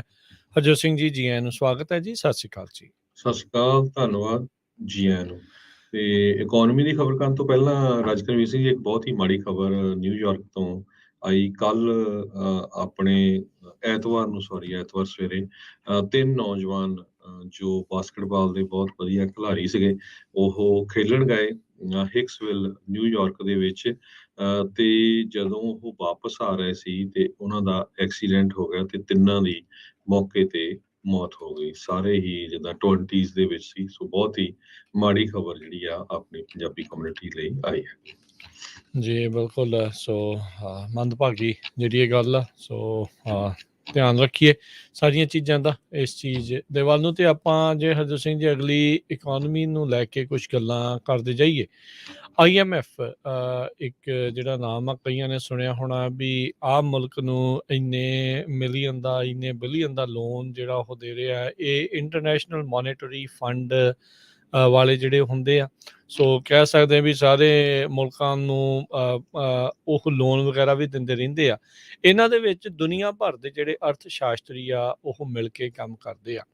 IMF ਨੇ ਹੁਣੇ ਇਹ ਕਿਆਸ ਲਾਈਆਂ ਨੇ ਵੀ ਜਿਹੜਾ ਦੁਨੀਆ ਆ, ਜਿਹੜਾ ਗਲੋਬਲ ਗਰੋਥ ਆ ਇਕੋਨਮੀ ਦੀ, ਅਰਥਚਾਰਾ ਜਿਹੜਾ ਦੁਨੀਆ ਭਰ ਦੇ ਵਿੱਚ ਕਿੰਨਾ ਕੁ ਵੱਧ ਰਿਹਾ ਆ ਆਉਣ ਵਾਲੇ ਸਮੇਂ 'ਚ, ਜਾਂ ਕਿੰਨਾ ਕੁ ਵਧਣ ਦੀਆਂ ਕਿਆਸ ਰਹੀਆਂ ਆ, ਉਸ ਦੇ ਉੱਤੇ ਉਹਨਾਂ ਨੇ ਰਿਪੋਰਟ ਪੇਸ਼ ਕੀਤੀ ਆ। ਇਹ ਰਿਪੋਰਟ ਇਸ ਲਈ ਮਹੱਤਤਾ ਜਿਹੜੀ ਉਹ ਰੱਖਦੀ ਹੁੰਦੀ ਹੈ, ਜਿਹੜੀਆਂ ਈਵਨ ਡਿਵੈਲਪਡ ਵਿਕਾਸਸ਼ੀਲ ਜਿਹੜੀਆਂ ਇਕੋਨਮੀਜ਼ ਅਰਥਚਾਰੇ ਆ ਤੇ ਵਿਕਸਿਤ ਜਿਹੜੇ ਅਰਥਚਾਰੇ ਆ, ਉਹ ਆਪੋ ਆਪਣੀਆਂ ਜਿਹੜੀਆਂ ਮੁਲਕ ਦੀਆਂ ਜਿਹੜੀਆਂ ਪਾਲਿਸੀਜ਼ ਆ, ਉਸ ਨੂੰ ਦੇਖ ਕੇ ਜਿਹੜੇ ਉਹ ਫਿਰ ਬਣਾਉਂਦੇ ਆ ਵੀ ਦੁਨੀਆ 'ਚ ਕੀ ਚੱਲ ਰਿਹਾ ਆ।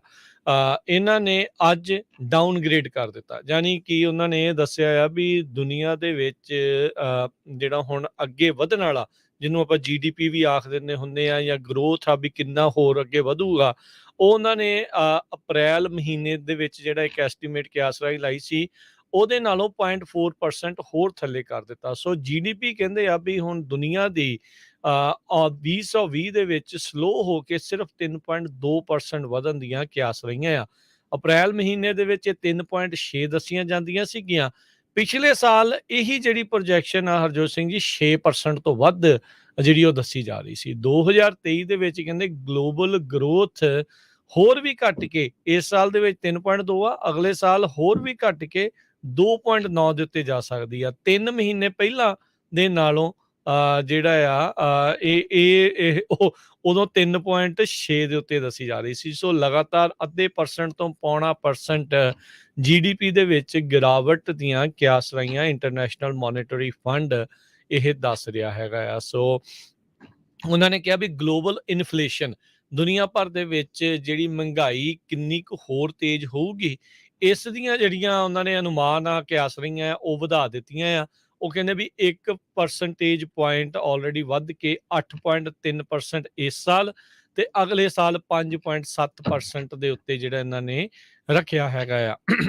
IMF ਦੇ ਇੱਕ ਟੌਪ ਦੇ ਜਿਹੜੀ ਇਕਨੋਮਿਸਟ ਅਰਥ ਸ਼ਾਸਤਰੀ ਆ, ਪੀਅਰ ਓਲੀਵਰ ਗੋਰਿੰਚਾਜ਼, ਉਹਨਾਂ ਨੇ ਇੱਕ ਇੰਟਰਵਿਊ ਦੇ ਵਿੱਚ ਪਹਿਲਾਂ ਹੀ ਚੇਤਾਵਨੀ ਜਿਹੜੀ ਉਹ ਦਿੱਤੀ ਸੀ। ਕਹਿੰਦੇ ਵੀ ਮਾਹੌਲ ਇਦਾਂ ਦਾ ਹੋਣ ਜਾ ਰਿਹਾ ਆ ਵੀ ਦੁਨੀਆ ਭਰ ਦੇ ਵਿੱਚ ਮੁਲਕਾਂ ਦੇ ਜਿਹੜੇ ਕੇਂਦਰੀ ਬੈਂਕ ਹੁੰਦੇ ਆ, ਜਾਂ ਫੈਡਰਲ ਬੈਂਕ ਜਾਂ ਸੈਂਟਰਲ ਬੈਂਕ ਜਿਨ੍ਹਾਂ ਨੂੰ ਆਖ ਦਿੱਤਾ ਜਾਂਦਾ ਆ, ਉਹਨਾਂ ਦਾ ਹੁਣ ਇੱਕ ਹਿਸਾਬ ਦੇ ਨਾਲ ਰੀੜ ਦੀ ਹੱਟੀ ਟੈਸਟ ਹੋਣ ਵਾਲੀ ਆ। ਉਹ ਲਗਾਤਾਰ ਇੰਟਰਸਟ ਰੇਟ ਤਾਂ ਜਿਹੜੇ ਉਹ ਵਧਾਉਣਗੇ, ਪਰ ਕਿੱਥੇ ਜਾ ਕੇ ਪ੍ਰਾਈਸ ਸਟੇਬਿਲਿਟੀ ਆਊਗੀ, ਇਕੋਨਮੀ ਜਿਹੜੀ ਉਹ ਸਲੋ ਡਾਊਨ ਨਾ ਹੋ ਜਾਵੇ, ਰਿਸੈਸ਼ਨ 'ਚ ਨਾ ਆ ਜਾਵੇ, ਇਹ ਇੱਕ ਉਹਨਾਂ ਦੇ ਲਈ ਦੋ ਧਾਰੀ ਤਲਵਾਰ ਵਾਲਾ ਕੰਮ ਕਰੂਗਾ। ਸੋ ਕਹਿੰਦੇ ਵੀ ਆਪਾਂ ਇੱਕ ਅਜਿਹੇ ਕਹਿ ਲਓ ਵੀ ਛਣ ਦੇ ਵਿੱਚੋਂ ਲੰਘ ਰਹੇ ਆ, ਇਸ ਇਤਿਹਾਸਿਕ ਛਣ ਦੇ ਵਿੱਚੋਂ ਆਪਾਂ ਲੰਘ ਰਹੇ ਆ, ਵੀ ਕਹਿੰਦੇ ਪਤਾ ਨਹੀਂ ਲੱਗ ਰਿਹਾ ਕੀ ਆ। ਕਹਿੰਦੇ ਜਦੋਂ ਤਾਂ ਇਕੋਨਮੀ ਪੂਰੀ ਸਿਖਰਾਂ ਦੇ ਉੱਤੇ ਹੁੰਦੀ ਆ, ਜੇ ਉਦੋਂ ਉਸ ਨੂੰ ਕੂਲ ਆਫ ਕਰਨਾ ਹੋਵੇ ਫਿਰ ਤਾਂ ਕੋਈ ਬਹੁਤਾ ਔਖਾ ਕੰਮ ਨਹੀਂ ਆ, ਉਦੋਂ ਈਜ਼ੀ ਹੁੰਦਾ ਆ ਜਦੋਂ ਇਕੋਨਮੀ ਰਨਿੰਗ ਹੌਟ ਆ। ਪਰ ਕਹਿੰਦੇ ਉਦੋਂ ਬਹੁਤ ਵੱਡੀ ਮੁਸ਼ਕਲ ਹਰਜੋਤ ਸਿੰਘ ਜੀ ਆਉਂਦੀ ਆ, ਜਦੋਂ ਇਕੋਨਮੀ ਅਰਥਚਾਰਾ ਮੰਦੀ ਦੇ ਵੱਲ ਨੂੰ ਛਾਲਾ ਮਾਰਦਾ ਜਿਹੜਾ ਉਹ ਭੱਜਾ ਜਾ ਰਿਹਾ ਹੋਵੇ, ਤੇ ਨਾਲ ਦੇ ਨਾਲ ਮਹਿੰਗਾਈ ਦੇ ਉੱਤੇ ਕਾਬੂ ਕਰਨਾ ਪਾਉਣਾ ਹੋਵੇ। ਸੋ ਆਲਰੇਡੀ ਇਹਨਾਂ ਨੇ ਦੁਨੀਆ ਭਰ ਦੀਆਂ ਜਿਹੜੀਆਂ GDPs, ਜਿਨ੍ਹਾਂ 'ਚ ਗਲੋਬਲ ਦੇ ਨਾਲ US, Japan, Germany, France, UK, Italy, Canada, China, India, Brazil ਤੇ ਰਸ਼ੀਆ ਸਾਰਿਆਂ ਨੂੰ ਉਹਨਾਂ ਦੀਆਂ ਜਿਹੜੀਆਂ GDPs ਆ ਉਹ ਨੈਗੇਟਿਵ ਦੇ ਵਿੱਚ ਹੀ ਜਿਹੜੀਆਂ ਉਹ ਦਿਖਾਈਆਂ, ਯਾਨੀ ਕਿ ਉਹ ਰਿਡਿਊਸ ਹੋਣਗੀਆਂ, ਸੁੰਗੜਨਗੀਆਂ ਪਹਿਲੋਂ ਦੇ ਜਿਹੜੇ ਉਹ ਮੁਕਾਬਲੇ। ਸੋ ਰਿਸੈਸ਼ਨ ਦਾ ਡਰ ਇਹਦੇ ਕਰਕੇ ਕਿਤੇ ਨਾ ਕਿਤੇ ਜਿਹੜਾ ਹਰਜੋਤ ਸਿੰਘ ਜੀ ਉਹ ਡਰ ਵੱਧਦਾ ਆ। ਇਨਫਲੇਸ਼ਨ ਦੀਆਂ ਜਿਹੜੀਆਂ ਪ੍ਰੋਜੈਕਸ਼ਨਸ ਆ ਉਹ ਉਹਨਾਂ ਨੇ ਤਾਂ ਕਰਤੀਆਂ ਵੀ ਮਹਿੰਗਾਈ ਹੋਰ ਹੋ ਸਕਦੀ ਆ ਤੇ ਗਲੋਬਲ ਗਰੋਥ ਜਿਹੜੀ ਆ ਉਹ ਓਵਰਆਲ ਘਟ ਸਕਦੀ ਆ। ਫਾਈਨੈਂਸ਼ੀਅਲ ਟਾਈਮਜ਼ ਇੱਕ ਬਹੁਤ ਹੀ ਵੱਡਾ ਇੱਕ ਅਖਬਾਰ ਹੈਗਾ ਆ, ਇਹ ਰਸਾਲਾ ਆ ਜਿਹੜਾ ਕਿ ਫਾਈਨੈਂਸ਼ੀਅਲ ਅਰਥਚਾਰੇ ਦੇ ਉੱਤੇ ਹੀ ਆਪਣੇ ਜਿਹੜਾ ਇਹਨਾਂ ਦਾ ਫੋਕਸ ਰਹਿੰਦਾ ਹੈ। ਸੋ ਉਹਦੇ ਵਿੱਚੋਂ ਇਹ ਅੱਜ ਇੱਕ ਆਰਟੀਕਲ ਜਿਹੜਾ ਹੁਣ ਤੋਂ ਤਕਰੀਬਨ 4-5 ਘੰਟੇ ਪਹਿਲਾਂ ਹੀ ਉਹਨਾਂ ਨੇ ਪਬਲਿਸ਼ ਕੀਤਾ ਆ, ਉਸ ਦੇ ਵਿੱਚ ਇਹਨਾਂ ਨੇ ਇਹ ਚਿੰਤਾ ਜਿਹੜੀ ਉਹ ਜਤਾਈ ਆ। ਤੇ IMF ਇੰਟਰਨੈਸ਼ਨਲ ਮੋਨੀਟਰੀ ਫੰਡ ਆ, ਉਹਨਾਂ ਨੇ ਇਨਫਲੇਸ਼ਨ ਵਧਣ ਦਾ ਖਤਰਾ ਤੇ ਗਰੋਥ ਘਟਣ ਦਾ ਜਿਹੜਾ ਡਰ ਆ ਉਹ ਸਤਾਇਆ ਆ। ਜੀ ਬਿਲਕੁਲ। ਤੇ ਇਸ ਹਫਤੇ ਦੇ ਵਿੱਚ ਫੈਡਰਲ ਰਿਜ਼ਰਵ ਬੋਰਡ ਦੀ ਮੀਟਿੰਗ ਹੋਣੀ ਆ। ਹੋਪਫੁਲੀ ਕੱਲ ਨੂੰ ਬੁੱਧਵਾਰ ਨੂੰ ਹੋ ਸਕਦਾ, ਕਹਿੰਦੇ ਪਈ 75 basis point 0.75 interest rate increase ਕਰ ਸਕਦੇ ਹੈਗੇ ਆ। ਇੰਟਰਸਟ ਰੇਟ ਇਨਕਰੀਜ਼ ਹੋਣ ਦੇ ਨਾਲ ਸਟਾਕ ਮਾਰਕੀਟ ਤੇ ਕੀ ਅਸਰ ਪਊਗਾ, ਇਹ ਵੀ ਜਿਹੜਾ ਆਉਣ ਵਾਲੇ ਦਿਨਾਂ ਦੇ ਵਿੱਚ ਪਤਾ ਲੱਗੂਗਾ। ਸਟਾਕ ਮਾਰਕੀਟ ਦੀ ਸਿਚੁਏਸ਼ਨ ਵੀ ਇਸ ਟਾਈਮ ਦੇ ਉੱਤੇ ਕਾਫੀ ਜਿਹੜੀ ਆ ਬੈਡ ਚੱਲ ਰਹੀ ਹੈਗੀ ਆ।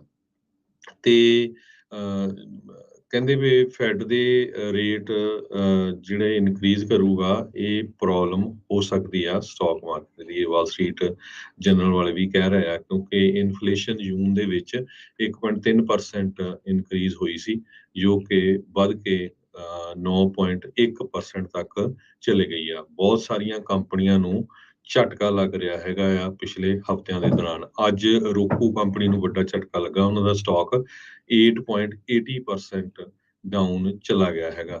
ਇਸੇ ਤਰ੍ਹਾਂ ਸ਼ੋਪੀਫਾਈ ਕਰਕੇ ਕੰਪਨੀਆਂ, ਬੜੀ ਮਸ਼ਹੂਰ ਕੰਪਨੀ ਆ, ਉਹਨਾਂ ਨੇ ਕਹਿਤਾ ਵੀ 10% ਉਹਨਾਂ ਦੀ ਵਰਕਫੋਰਸ ਜੋ 1000 ਦੇ ਕਰੀਬ ਵਰਕਰ ਬਣਦੇ ਆ, ਉਹ ਲੇ ਆਫ ਕਰਨ ਜਾ ਰਹੇ ਹੈਗੇ ਆ। ਸੋ ਉਹਨਾਂ ਦਾ ਸਟਾਕ 15.55% ਡਾਊਨ ਚਲਾ ਗਿਆ ਹੈਗਾ। ਸੋ ਹਰ ਰੋਜ਼ ਕੱਲ ਜਿਹੜਾ ਆਪਣੇ ਉਹਨਾਂ ਦਾ ਵੀ ਵਾਲਗਰੀਨ ਦਾ, ਹੋਰ ਰੀਟੇਲ ਜਿਹੜੇ ਸਟੋਰ ਹੈਗੇ ਵਾਲਮਾਰਟ ਆ, ਉਹਨਾਂ ਦੇ ਸਟਾਕ ਵੀ ਕਾਫੀ ਡਾਊਨ ਹੋਏ ਸੀ। ਸੋ ਇਸੇ ਤਰ੍ਹਾਂ ਜੇ ਰੀਅਲ ਸਟੇਟ ਦੀ ਗੱਲ ਕਰਦੇ ਜਾਈਏ, ਜੋ ਕੁਛ ਹਫ਼ਤੇ ਪਹਿਲਾਂ ਹਰ ਇੱਕ ਰੀਅਲਟਰ ਇਹ ਕਹਿ ਰਿਹਾ ਸੀ ਵੀ ਨਹੀਂ, ਸਪਲਾਈ ਡਿਮਾਂਡ ਹੈਗੀ ਆ, ਘਰਾਂ ਦੀ ਜਿਹੜੀ ਗਿਣਤੀ ਆ, ਸਪਲਾਈ ਆ ਬੜੀ ਘੱਟ ਆ, ਥੋੜਾ ਬਹੁਤਾ ਫਰਕ ਪਊਗਾ ਪ੍ਰਾਈਸ ਦਾ, ਇੰਨਾ ਨਹੀਂ ਪੈਣਾ ਹੈਗਾ। ਅੱਜ ਦੀ ਨਵੀਂ ਰਿਪੋਰਟ ਆਈ ਆ, ਹੁਣ ਖੁਦ ਹੀ ਜਿਹੜੇ international association, national association of realtors ਆ, ਉਹਨਾਂ ਵੱਲੋਂ ਆ, ਨਾ ਕਿ ਤੀਜੇ ਪਾਰਟੀ ਵੱਲੋਂ, ਉਹਨਾਂ ਨੇ ਕਿਹਾ ਵੀ 5ਵਾਂ ਮਹੀਨਾ ਲਗਾਤਾਰ ਹੋ ਗਿਆ ਜਦੋਂ ਘਰਾਂ ਦੀ ਸੇਲ ਘਟਦੀ ਜਾ ਰਹੀ ਹੈਗੀ ਆ। ਪ੍ਰੀ ਓਨਡ ਹੋਮ, ਜਿਨ੍ਹਾਂ ਨੇ ਲੋਕਾਂ ਨੇ ਪਹਿਲਾਂ ਜਿਹੜੇ ਘਰ ਲਏ ਹੁੰਦੇ ਆ, ਉਹ ਵਿਕਦੇ ਆ। 5ਵਾਂ ਮਹੀਨਾ ਲਗਾਤਾਰ ਹੋ ਗਿਆ ਵੀ ਘਰਾਂ ਦੀ ਜੋ ਸੇਲ ਆ ਉਹ ਘਟਦੀ ਜਾ ਰਹੀ ਆ। ਇਹਦੇ ਨਾਲ ਕੀ ਹੋ ਰਿਹਾ ਵੀ ਹੁਣ ਮਾਰਕੀਟ ਦੇ ਵਿੱਚ ਘਰਾਂ ਦੀ ਗਿਣਤੀ ਬਹੁਤ ਜ਼ਿਆਦਾ ਹੋ ਗਈ ਹੈਗੀ ਆ। ਹਾਊਸਿੰਗ ਮਾਰਕੀਟ ਕਹਿੰਦੇ ਵੀ ਕੰਟੀਨਿਊਜ਼ ਟੂ ਕੂਲ। ਪਹਿਲਾਂ ਰੈੱਡ ਹੌਟ ਮਾਰਕੀਟ ਸੀ ਇੱਕ ਟਾਈਮ ਦੇ ਉੱਤੇ, ਤੇ ਜਦੋਂ ਹੁਣ ਕੱਲ ਨੂੰ ਇੰਟਰਸਟ ਰੇਟ ਹੋਰ ਵਧੂਗਾ, ਇਹਦੇ ਨਾਲ ਹੋਰ ਵੀ ਇਹਦੇ ਉੱਤੇ ਅਸਰ ਪਊਗਾ, ਕਿਉਂਕਿ ਹੋਰ ਲੋਕ ਘਟੂਗੇ। ਇੱਕ ਰਿਪੋਰਟ ਬਿਲਡਰਸ ਵੱਲੋਂ ਇਹ ਵੀ ਆਈ ਆ ਵੀ 25% ਲੋਕਾਂ ਨੇ ਜੋ ਕੰਟਰੈਕਟ ਕੀਤੇ ਸੀ ਘਰ ਖਰੀਦਣ ਦੇ ਲਈ, ਉਹ ਕੈਂਸਲ ਕਰ ਦਿੱਤੇ ਆ। ਸੋ ਇਹ ਬਹੁਤ ਵੱਡਾ ਨੰਬਰ ਆ। 4 ਵਿੱਚੋਂ 1 ਨੇ, ਸੋ ਚਾਹੇ ਉਹ ਨਵਾਂ ਘਰ ਖਰੀਦ ਰਿਹਾ ਸੀ, ਚਾਹੇ ਉਹ ਪੁਰਾਣਾ ਘਰ ਖਰੀਦ ਰਿਹਾ ਸੀ, ਕਹਿੰਦੇ ਵੀ ਸਾਨੂੰ ਅਫੋਰਡ ਕਰਨਾ ਔਖਾ ਆ। ਹੁਣ ਤੁਸੀਂ ਖੁਦ ਲਾ ਲਓ ਵੀ ਜਦੋਂ ਇੱਕ ਟਾਈਮ ਦੇ ਉੱਤੇ 2.5% ਜਾਂ 2.75% ਇੰਟਰਸਟ ਰੇਟ ਸੀ, ਹੁਣ 5.65 5.75 ਦੇ ਲਾਗੇ ਚਲਾ ਗਿਆ। ਤੇ ਜੇ ਕੁਆਟਰ ਜਿਹੜਾ 3 ਬੇਸਿਸ ਪੁਆਇੰਟ ਵੱਧਦਾ ਹੈਗਾ, ਤੇ ਇਹ ਵੱਧ ਕੇ ਫਿਰ 7 ਦੇ ਲਾਗੇ ਛਾਗੇ ਚਲੇ ਜਾਊਗਾ, 6.5 7 ਦੇ, ਤੇ ਹੋਰ ਕਿੰਨੀ ਪੇਮੈਂਟ ਦੇ ਉੱਤੇ ਅਸਰ ਪਊਗਾ। So total housing inventory end of June ਤੱਕ 12,60,000 ਯੂਨਿਟ ਹੋ ਗਈ ਆ, ਜੋ ਕਿ 9.6% ਵਾਧਾ ਹੋਇਆ ਮਈ ਮਹੀਨੇ ਦੇ ਵਿੱਚ, 2.4% ਪਹਿਲੇ ਸਾਲ ਨਾਲੋਂ। ਸੋ ਨਵੇਂ ਘਰਾਂ ਦੇ ਜਿੱਥੇ ਕੰਸਟਰਕਸ਼ਨ ਚੱਲ ਰਹੀ ਹੈ, ਤੁਸੀਂ ਦੇਖਿਆ ਹੋਣਾ, ਪਿਛਲੇ ਸਾਲ ਤਾਂ ਉਹ ਲਿਸਟ ਵੀ ਨਹੀਂ ਕਰਦੇ ਸੀਗੇ ਵੀ ਨਵੇਂ ਘਰ ਅਸੀਂ ਵੇਚ ਰਹੇ ਹਾਂ, ਤੇ ਜਦੋਂ ਕਿਤੇ ਪਤਾ ਵੀ ਚੱਲਦਾ ਸੀ, ਲਾਈਨਾਂ ਲੱਗੀਆਂ ਹੁੰਦੀਆਂ ਸੀਗੀਆਂ ਲੋਕਾਂ ਦੀਆਂ ਉੱਥੇ ਘਰ ਲੈਣ ਦੇ ਲਈ। ਤੇ ਹੁਣ ਹਰ ਇੱਕ ਖਾਸ ਕਰਕੇ ਮੈਂ ਫ੍ਰਿਜ਼ਨੋ ਕਾਉਂਟੀ 'ਚ, ਆਪਣੀ ਬੇਕਰਸਫੀਲਡ, ਕਰਨ ਕਾਉਂਟੀ 'ਚ, ਤੇ ਇੱਧਰ ਜੋ ਕੈਲੀਫੋਰਨੀਆ ਦੇ ਦੱਸਦੇ ਜਾਈਏ ਸਟੈਨਿਸਲਸ ਕਾਉਂਟੀ 'ਚ ਦੇਖ ਰਹੇ ਹਾਂ, ਹਰ ਇੱਕ ਜੋ ਨਵੇਂ ਬਿਲਡਰ ਘਰ ਬਣਾ ਰਿਹਾ ਉਹਨਾਂ ਨੇ ਪਿੱਛੇ ਜਿਹਾ ਸੇਲ ਵੀ ਲਾਈ ਹੋ ਸੀ, ਪ੍ਰਾਈਸਿਸ ਵੀ ਡਾਊਨ ਕੀਤੀਆਂ, ਪ੍ਰਾਈਸ ਘੱਟ। ਫਿਰ ਇਹ ਕਹਿ ਰਿਹਾ ਵੀ ਜੇ ਲੋਨ ਸਾਡੇ ਤੋਂ ਕਰਾਉਂਗੇ ਤੇ ਅਸੀਂ ਕਲੋਜ਼ਿੰਗ ਕਾਸਟ ਵੀ ਦੇਵਾਂਗੇ। ਸੋ ਬਹੁਤ ਕੁਝ ਇਦਾਂ ਦੇ ਜਿਹੜੇ ਬੈਨੀਫਿਟ ਉਹ ਦੇ ਰਿਹਾ ਹੈਗਾ। ਸੋ ਰੀਅਲ ਸਟੇਟ ਮਾਰਕੀਟ ਜਿਸ ਹਿਸਾਬ ਨਾਲ ਸਿਚੁਏਸ਼ਨ ਚੱਲ ਰਹੀ ਆ, ਮੈਨੂੰ ਲੱਗਦਾ ਵੀ ਹੁਣ ਇਹਦੀ ਜਿਹੜੀ ਆ ਡਾਊਨ ਫਾਲ ਥੋੜਾ ਸ਼ੁਰੂ ਹੋ ਗਿਆ ਹੈਗਾ। ਜੀ। ਇੱਕ ਜਿਹੜੀ ਹਰਜੋਤ ਸਿੰਘ ਦੇ ਵਿੱਚ ਤੁਸੀਂ ਜਿਹੜੀ ਗੱਲ ਕੀਤੀ ਸੀ, ਉਹ ਮੈਂ ਥੋੜ੍ਹਾ ਜਿਹਾ ਉਸ ਦੇ ਵਿੱਚ ਕਲੀਅਰ ਕਰਦਾ ਜਾਵਾਂ ਵੀ 1 ਪੁਆਇੰਟ ਸਮ ਪਰਸੈਂਟ ਤੋਂ 9.1% ਜਿਹੜੀ ਮਹਿੰਗਾਈ ਦੀ ਦਰ ਆ, ਉਹ ਮੰਥ ਟੂ ਮੰਥ ਨਹੀਂ, ਤੇ ਇੱਕ ਮੰਥ ਵਧੀ ਹਾਂਜੀ, ਉਹ ਹੈ। ਮੰਥ ਦੇ ਵਿੱਚ, ਉਹ ਮੰਥ ਟੂ ਮੰਥ ਜੂਨ ਤੋਂ ਜੁਲਾਈ ਦੇ ਵਿੱਚ ਉਹ ਇੰਨੀ ਵਧੀ ਸੀ, ਤੇ ਪਰ ਈਅਰ ਟੂ ਈਅਰ ਜਿਹੜੀ ਉਹ 9.1% ਦੀ ਪਿਛਲੇ ਸਾਲ ਦੇ ਨਾਲੋਂ ਉਹ ਚੀਜ਼ ਆ। ਬੰਦਾ ਕਈ ਵਾਰੀ ਘਬਰਾ ਜਾਂਦਾ ਵੀ ਮਹੀਨੇ ਦੇ ਵਿੱਚ ਹੀ 8% ਜਿਹੜੀ ਉਹ ਮਹਿੰਗਾਈ ਵਧੀ, ਉਹ ਈਅਰ ਟੂ ਈਅਰ ਦੇ ਵਿੱਚ ਉਹ ਸੀਗਾ। ਪਰ ਇਹ ਆ ਵੀ ਹਾਂ, ਮਹਿੰਗਾਈ ਅਜੇ ਵੀ ਜਿਹੜੀ ਉਹ ਲਗਾਤਾਰ ਵੱਧ ਰਹੀ ਆ। ਇੱਕ ਚੰਗੀ ਚੀਜ਼ ਹੁਣ ਕਹਿ ਲਓ ਵੀ ਮਾੜਾ ਜਿਹਾ, ਉਹ ਤਾਂ ਹਜੇ ਵੀ ਬੈਡ ਹੀ ਆ, ਪਰ ਓਨਾ ਮਹਿੰਗਾ ਤੇਲ ਜਿਹੜਾ ਉਹ ਨਹੀਂ ਰਿਹਾ। ਕੱਲ੍ਹ ਪਹਿਲੀ ਵਾਰੀ ਜਿਹੜਾ ਗੈਸ ਆ, ਕਾਸਕੋ ਦੇ ਲੋਕਲ ਕਾਸਕੋ ਦੇ ਉੱਤੇ ਜਿਹੜੇ ਫਰੈਜ਼ਨੋ ਦੇ ਵਿੱਚ $5 ਤੋਂ ਥੱਲੇ ਜਿਹੜੀ ਉਹ ਦੇਖੀ ਗਈ ਸੀਗੀ। ਸੋ ਕਈ ਥਾਵਾਂ ਦੇ ਉੱਤੇ ਗੈਸ ਦੇ ਪ੍ਰਾਈਸਿਸ ਆ, ਉਹ ਹੁਣ ਹੌਲੀ-ਹੌਲੀ ਘਟ ਰਹੇ ਆ, ਜੋ ਕਿ ਲੋਕਾਂ ਦੇ ਬਟੂਏ ਨੂੰ ਥੋੜ੍ਹਾ ਜਿਹਾ ਸੁੱਖ ਦਾ ਸਾਹ ਦੇਣ ਦੇ ਲਈ ਹੋਣਗੇ। ਪਰ ਅਜੇ ਵੀ ਪਿਛਲੇ ਸਾਲ ਦੇ ਮੁਕਾਬਲੇ ਨੈਸ਼ਨਲ ਐਵਰੇਜ ਡਬਲ ਤੱਕ ਜਿਹੜੀ ਆ ਉਹ ਉਸਦੇ ਇਰਦ-ਗਿਰਦ ਹੀ ਜਿਹੜੀ ਉਹ ਮੰਡਰਾ ਰਹੀ ਹੈਗੀ ਆ। ਸੋ ਇਸ ਨੂੰ ਹੋਰ ਘਟਣਗੇ, ਇਹ ਜਿਹੜੀ ਉਹ ਦੇਖਣ ਵਾਲੀ ਗੱਲ ਆ। ਹੁਣ ਦੇਖੋ ਵੀ ਜਿਹੜੇ ਸਿਆਸੀ ਬੰਦੇ ਨੇ ਉਹ ਬੜੇ ਚਲਾਕ ਹੁੰਦੇ ਆ। ਇਹ ਜਦੋਂ ਗੈਸ ਦੀਆਂ ਪ੍ਰਾਈਸਾਂ ਵੱਧ ਰਹੀਆਂ ਸੀ, ਉਦੋਂ ਬਾਈਡਨ ਪ੍ਰਸ਼ਾਸਨ ਕਹਿੰਦਾ ਜੀ ਸਾਡੇ ਹੱਥ 'ਚ ਤੇ ਹੈ ਹੀ ਕੁਛ ਨਹੀਂ, ਅਸੀਂ ਤਾਂ ਕਰ ਹੀ ਕੁਛ ਨਹੀਂ ਸਕਦੇ, ਅਸੀਂ ਤਾਂ ਜਿਹੜੀਆਂ ਤੇਲ ਦੀਆਂ ਕੰਪਨੀਆਂ ਹੈ ਜਾਂ ਗੈਸ ਸਟੇਸ਼ਨਾਂ ਨੂੰ ਆਉਂਦੇ ਹਾਂ ਵੀ ਘਟਾਓ। ਹੁਣ ਜਦੋਂ 60% ਪਿਛਲੇ ਕੁਛ ਹਫ਼ਤਿਆਂ ਦੇ ਵਿੱਚ ਘਟਿਆ, ਤਾਂ ਕਹਿੰਦੇ ਜੀ ਦੇਖੋ ਜੀ, ਚੱਕੇ ਗਏ ਕਦਮਾਂ ਦੇ ਕਰਕੇ ਸਾਡੇ ਅਸੀਂ ਗੈਸ ਦੀਆਂ ਪ੍ਰਾਈਸਾਂ ਜਿਹੜੀਆਂ ਉਹ ਘਟਾ ਦਿੱਤੀਆਂ। ਇਹ ਬੜੇ ਚਲਾਕ ਹੁੰਦੇ ਆ। ਸੋ ਪੋਲੀਟੀਸ਼ੀਅਨਾਂ ਦੀਆਂ ਗੱਲਾਂ 'ਚ ਬਹੁਤੇ ਨਾ ਆਇਆ ਕਰੋ। ਇਹ ਕਹਿੰਦੇ ਕੁਛ ਆ, ਕਰਦੇ ਕੁਛ ਆ। ਇਵੈਂਚੁਅਲੀ ਕੈਪੀਟਲਿਸਟ ਮੁਲਕ ਦੇ ਵਿੱਚ ਮਾਰਕੀਟ ਹੀ ਡਿਸਾਈਡ ਜਿਹੜੀ ਉਹ ਕਰ ਰਹੀ ਹੁੰਦੀ ਆ। ਕਾਰਪੋਰੇਟਸ ਹੀ ਜਿਹੜੇ ਆਪੋ ਆਪਣੇ ਪੱਧਰ ਦੇ ਉੱਤੇ ਕਿੰਨਾ ਉਹਨਾਂ ਨੇ ਬੈਨੀਫਿਟ ਵਿੱਚ ਰੱਖਣਾ ਹੈ, ਕਿੰਨਾ ਨਹੀਂ ਰੱਖਣਾ ਆ, ਉਹ ਚੀਜ਼ਾਂ ਬਹੁਤੀਆਂ ਪ੍ਰਾਈਸਿਸ ਦੇ ਉੱਤੇ ਡਿਪੈਂਡ ਕਰਦਾ। ਹੁਣ ਇਹ ਆ ਵੀ ਡਿਮਾਂਡ ਪਹਿਲੋਂ ਦੇ ਨਾਲੋਂ ਘੱਟ ਆ, ਕਿਉਂਕਿ ਮਹਿੰਗੀ ਹੋਣ ਕਰਕੇ ਗੈਸ ਲੋਕਾਂ ਨੇ ਆਉਣਾ ਜਾਣਾ ਜਿਹੜਾ ਉਹ ਘਟਾਇਆ ਸੀਗਾ। ਮੇਬੀ ਗੈਸ ਜਦੋਂ ਮੁੜ ਦੁਬਾਰਾ ਥੋੜ੍ਹੀ ਹੋਰ ਸਸਤੀ ਹੁੰਦੀ ਹੈ, ਤੇ ਸ਼ਾਇਦ ਲੋਕੀ ਰੋਡ ਦੇ ਉੱਤੇ ਜ਼ਿਆਦਾ ਜਿਹੜਾ ਉਹ ਨਿਕਲਣਗੇ। ਤੇ ਜੇ ਇੱਕ ਵਾਰੀ ਫੇਰ ਡਿਮਾਂਡ ਵੱਧਦੀ ਆ, ਸਪਲਾਈ ਓਨੀ ਹੀ ਰਹਿੰਦੀ ਆ, ਤੇ ਪ੍ਰਾਈਸਿਸ ਦੇ ਵਿੱਚ ਤਾਂ ਉਲਟ ਫੇਰ ਆਪਾਂ ਨੂੰ ਦੇਖਣ ਨੂੰ ਜਿਹੜਾ ਉਤਾਰ ਚੜਾਵ ਜਿਹੜਾ ਉਹ ਦੇਖਣ ਨੂੰ ਮਿਲਦੇ ਹੀ ਰਹਿਣਾ ਹੈਗਾ ਆ। ਜੀ, ਬਿਲਕੁਲ। ਦੇਖੋ, ਗੈਸ ਦੀ ਪ੍ਰਾਈਸ ਇੱਕ ਸਟੇਟ ਦੇ ਵਿੱਚ ਇੰਨੀ ਜ਼ਿਆਦਾ ਡਿਫਰੈਂਸ ਆ।